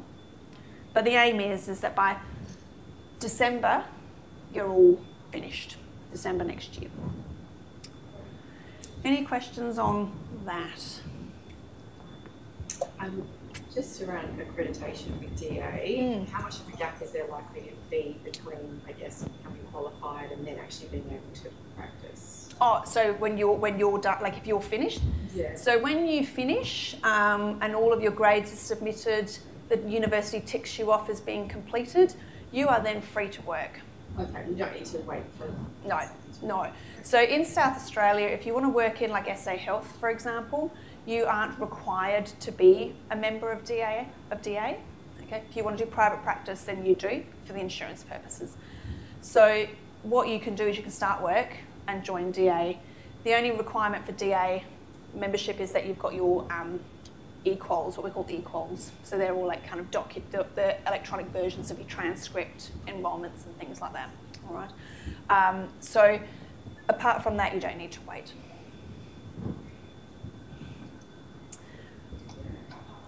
So in terms of academic staff, so all of the people on the screen, Denise is our partnerships coordinator, so some students work with her in their community placement, but all of the other staff contribute to teaching in the programs to varying shapes and forms and varying degrees. So we've got Amanda Ray, who's our academic lead. She's also the clinical placement coordinator, so she looks after all of our clinical placements. You've got myself and Carolyn, who are the course coordinators of the various programs. You've got Jane, who you've already met, who's the student experience coordinator. Marion McAllister is our placement education coordinator, so she's responsible for all of our placements and our placement sites and rostering and things like that. And then everybody else teaches into our program in various topics, various domains. So, for example, Claire has come from like a diabetes and Aboriginal Torres Strait Islander background, so she's teaching that into some of our programs. Christy is part-time here and part-time clinical educator or clinical dietitian at Carlin, so she's clinically focused, and then the rest of us, contribute in different domains as well. So Alison looks after all of our food service, and Marion's our community public health focused person. So a reasonably sized group. We're all located here at Sturt in level 3 north. So we're in south at the moment. It's the building that's on the other side of the courtyard. All right.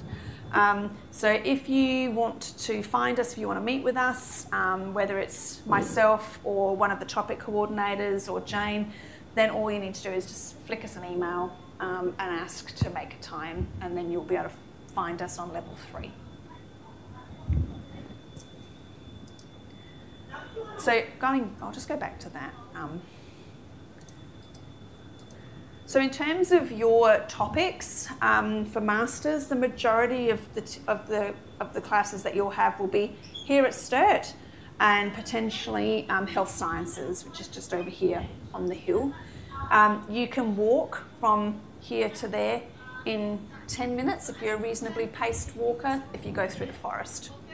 And by forest, it's not like that you're going through the trees. There's a nice path, it's just got trees either side of it, so we call it the forest. All right. Otherwise, if you're, if walking that distance in short time frames is challenging for you, there's a bus that connects the campuses as well. In terms of information and where we will sort of post information and where you can find out information around the nutrition and dietetic courses, we do have a flow site. Hopefully you're familiar with Flow and have engaged with Flow and can kind of know where that is. So we have the general courses page, but we do have the BND and MND info hub module within that. So general information gets posted on the course page, but if it's specific and only for dietetic students, then I post it in that hub. All right. The things that I might be posting is events coming up. Meg, who you spoke to earlier, often flags to me different things like different employment opportunities or different events, careers, expos, those kind of things. So I'll post that there, or it might just be general information that's more pertinent for dietetics rather than everybody. So keep an eye on that, and I always say check it at least a couple times a week. That site. If you're wondering in terms of information about your program, so you would have come across this already, but just always refer back to the course handbook. That will list all the option topics that you can choose from with links to make it easier for you. It also talks about the study plan and progression through the program as well.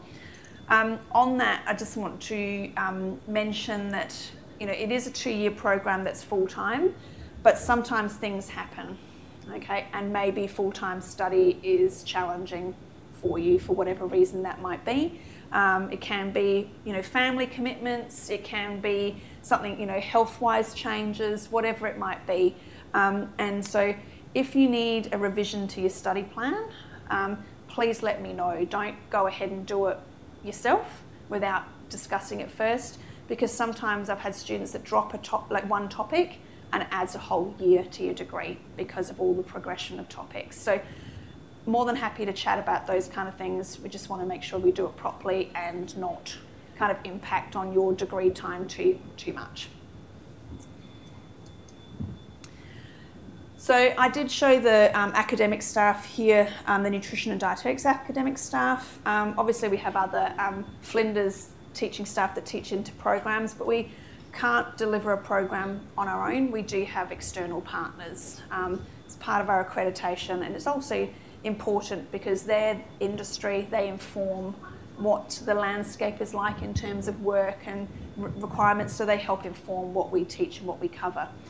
So we have key partners here in terms of clinical partners, so obviously all of the local health networks, so the Carlin, Sarlin and Narlin, and their various sites, Women's and Children's Hospital, and the Women's and Children's teach a paediatric module in the clinical topic in semester 2. So they come and do a module and teach you all about paediatrics, which students usually love because it's a little bit different. We have interstate partners, so in terms of clinical placements and things, there's Royal Darwin, Alice Springs Hospital and Gove in Northern Territory. We also have Tasmania as well, so Northwest Regional and Royal Hobart Hospital come off and on depending on the year. So they're the kind of areas that you might go to for clinical placement. There are others in terms of country health, might be Mount Gambier, Port Lincoln, those kind of things.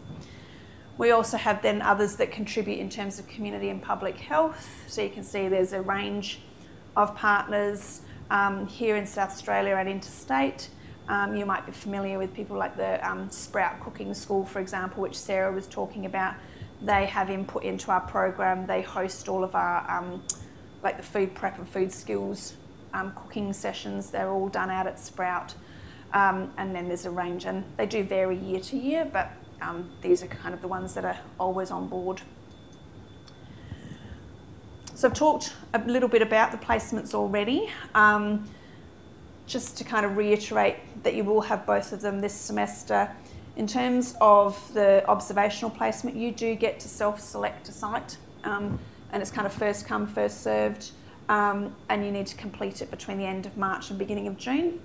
The ward placement, you are allocated to a site, and that generally happens across April to May, those placements. With the 2-day placement, and I'll talk more about it when you join the topic, that can be done, that's negotiated between you and the site as to when you go. So you might not work on Fridays, and so you might ask, can I do 2 Fridays, for example? So placement requirements are important. No one can go on placements until all of that compliance is signed off. We can't let you go to any of the placement sites. The compliance does include criminal history clearances and immunisations. So they're the kind of 2 main things that you need to get onto early, because they can take a while to come back. If you need the hepatitis immunisations, that's a course of vaccinations. So you won't be able to get that whole course done before you go on your placement. But as long as you've had the first one, then that kind of meets the requirements for you to be able to start placements. Things like your criminal history checks, national police checks, there is a cost involved, but they are valid for 3 years. So it'll cover you for the whole program and your first year of work if you get a job in that first year. So they're the things that you need to get onto ASAP if you haven't already started. You've probably got email reminders from the placement team saying please get onto it. There are other things that you need to cover off on as well. So medical records training, the mask fit testing, and other kind of modules on hand hygiene and infection control that are available on Flow. So there is a checklist. Make sure you have a look at it and make sure you can tick off all of the things on that checklist before you can go. Now, I touched on rural placements earlier. So there is the chance that you will go on a rural placement in final year. There is the opportunity for observational placement to be in a rural setting. So some of the sites are, for example, let me think, what have we got? Like Murray Bridge, Berry, I think there's Port Lincoln. So they're all in South Australia, Victor Harbour. So I always say to students, grab one if you can. The main reason, I know it is a bit more challenging in terms of organising and getting there, but it is a really good eye-opener in terms of what rural placements are like, so that if you have one in final year, you might not be as daunted or as concerned about it. All right. The other thing is that that's where lots of the jobs are, is country health. Country Health SA has a lot of jobs, vacancies and things, so there's always work available. And I always say with rural placements or rural work, you get to try a whole range of different aspects of dietetic practice, because you're not just dedicated to one ward in a hospital doing that over and over. You might get to do group sessions, you might do work, visit the local hospital, you might go on flying doctors and go out to rural communities and do work with rural communities. So you get a lot of variety, and particularly as a new grad, it can be really good cementing opportunity to kind of try out different things. It's not always doable for everybody, depending on life circumstances, but if you can, I say grab one. In year 2, you also, there is an opportunity to do a short-term overseas placement. That is part of the independent studies project topic. So if you're interested in work, in an overseas placement and they're the 3 sites that we have those placements. They vary year to year. Then there'll be an information session later this year, and then what you would do is you'd do the independent studies topic as your option topic in year 2. And that way you can elect to do one of those or a local project. But students love it. It's a fabulous opportunity. Fiji's the other one. You can go and live in the whatever country for 3 to 4 weeks, delivering programs and things to the local communities. Some of them are sports related, all different things. So keep an eye out if it's something that you're interested in, potentially. As Meg was mentioning earlier, in terms of finding ways to, I guess, build your skills, build your professional networks and things like that, one of the other opportunities that we have to build your skills is the Fragility Fracture Clinic. So from sort of part way through semester 1, you will be able to sign up for that clinic if you wish. So it is supervised either by someone from our team or from the dietitian in Sarlan at GP+, and it's a student-led clinic with people that have had a fragility fracture. So it's a lot of sort of, people that have lost weight or need to build up their strength. They've had fractures for whatever reason. So it's nutrition assessment and counselling opportunities if you feel comfortable. And we have students that do parts or all of the clinic, depending on where they're at and where their comfort level is. So you might start off just observing. You might then move into thinking that you feel confident or comfortable to give information gathering a go. And then because generally, some of the client information that you have to give is fairly straightforward, then you might have a go at some brief counselling.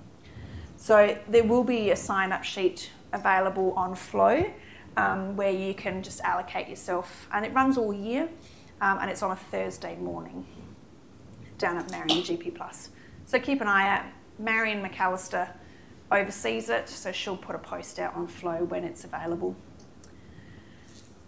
Any questions on that? Have I overwhelmed people? Don't want to run out the door. That's always a good start. So getting essentials sorted so that you're ready to hit the ground running. If you haven't already got one, make sure you've got your student ID card. Okay. If you're already part of Flinders, you would have one, but if not, then make sure you've ordered one. You can do it online and it's fairly quick to come through, so make sure you've done that. Get familiar with Flow. So we recently, at the end of last year, changed from one version of Flow to another. So we're now in Canvas, which has come with its challenges, shall we say. Challenges for us, challenges for the students as well, because there are some intricacies associated with it. So I always say to students, if you notice something doesn't look right or something is missing or whatever, just let us know, because there's the possibility that we didn't tick the right box, or that it's put in a different place where you would think it would be.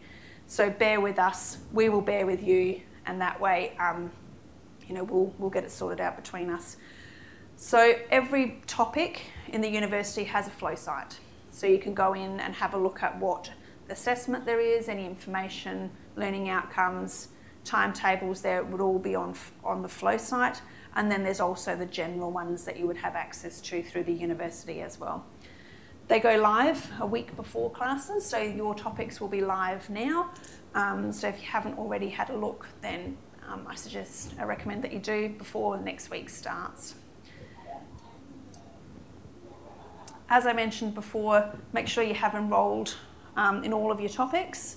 And some topics may well have like different streams or different classes you have to enrol in. So it might just not be enroll in the topic. You might then need to enrol in a stream, the tutorial stream, and a workshop stream or a lab stream. So make sure that you've done all of that, so that when it comes to classes, you haven't missed classes because you didn't enrol in the workshop stream, for example. So just make sure all of that is completed. If you've got timetable clashes, particularly if you've got option topics, then just let me know. First of all, try and choose an alternative tutorial stream or whatever it might be to try and move things around across the week. All lectures are recorded in the university, so if there's lecture content that you can't make, it will be recorded and made available on the topic flow site after the session. But tutorials aren't, practicals aren't, so they're the kind of things that nothing is compulsory to attend. We can't make you attend things, but tutorials and pracs and things like that are the things that we highly recommend that you attend. And as I mentioned, if you need to vary your study plan, please let me know. Textbooks. So those of you in the masters are kind of, more along the line in terms of dietetics. And so if they're books, like if it's a chemistry textbook, you'll use it for chemistry and then not use it again. So I tend to say, if you can get away with not purchasing those, then fair enough. But when it comes to textbooks for topics now, then that becomes part of your library, that you'll use them on placement, you'll use them after. But I always say check with the topic coordinators before purchasing, because it might be a list of resources and they might say just the priority one, for example. So for nutrition care process, for example, there's the clinical handbook that I would always recommend that you purchase, because you'll use it all this year, placement and beyond. It's kind of like, Internet for Dummies. It's kind of like that. It's got everything in it. It's your one-stop shop for kind of a short answer thing. So if you want to know what an equation is, it'll be in that book and you just carry it around with you. So we can talk a bit more about that. So the library does have copies of all texts. Any readings will be in the e-readings section on the topic flow page. So there's a readings tab on the left-hand side that takes you through to e-readings. Sometimes readings are digitised. So if it's a textbook chapter, then the actual chapter itself might be on e-readings, depending on copyright and how much of that textbook is being used. So always check e-readings, and before you purchase, check with the teaching staff. If you require an access plan, or you're an elite athlete, there are also options for you in terms of pathways. So if you've got a mental health challenges, or physical or mobility issues, some kind of health-related condition, you might be eligible for an access plan. And what that can allow you to do is negotiate alternative arrangements for assessments. An example that stands out is that if you've got exams for topics and you have difficulty sitting for 2 hours, then some students will sit their exams in an alternative room that allows them to get up and walk around. It's just one example that comes to mind. Or it might be that you require more time to complete things, and so you might be able to get extensions without documentation, or the amount of documentation that's normally required. If you think that you're in that position, then I suggest you contact Health and Counselling and meet with them, because they will then put together an access plan if you meet the requirements. If you have an access plan, then you need to provide that to all of your topic coordinators. It doesn't say on there what your medical condition is, but it does say, what those kind of alternative arrangements and negotiations might be. The other program is if you're an elite athlete, and we have students in the program that qualify for this. Not only does it allow you access to sort of coaching and the different fitness aspects of the program, but it does allow you to negotiate things like timetabling and assessments, and study plans, and leave. So, for example, we've got a student at the moment who's an Olympic walker, so race walker, and so she has taken leave to be able to prepare and attend the Olympics, for example. We have some that have that they're elite kickboxers or Thai boxing participants, and so they have times where they might take 2 weeks away to go on to competition, and so things might need to be juggled around in terms of deadlines and things. So if you meet that criteria, then I suggest go and have a chat with the elite athlete program coordinator, and then what they do is they provide the details to relevant academic staff if you're involved in that program. Some crucial dates for semester 1. So things to think about and flag maybe in your calendar. Your last day to enrol in topics is Friday of week 2, so the 8th of March. That's when fees are due if you're paying fees. And that's kind of after that date you then can't change, like you can't enrol in a new topic. You can withdraw, but you can't enrol in something different. We've then got census date. So on Friday of week 5, you can withdraw from topics and not have to pay the fees. So if you're in a topic and you realise that this option topic's not for me, then you can pull out of that, but you just won't be able to enrol in something else. And you won't have to pay for it. Then you've got the ones where you've got the last day to withdraw without failure. So that's Friday of week 9. And that means then you don't have a fail on your transcript, doesn't impact on your GPA. You just have WN instead. And then your last day to withdraw or last day to withdraw, then that's Friday of week 14. Okay, so those 2 topics you still have paid the fees. So, any questions from the floor? There's a lot of pressure on you, isn't there? And you might not have any questions, and that's completely fine.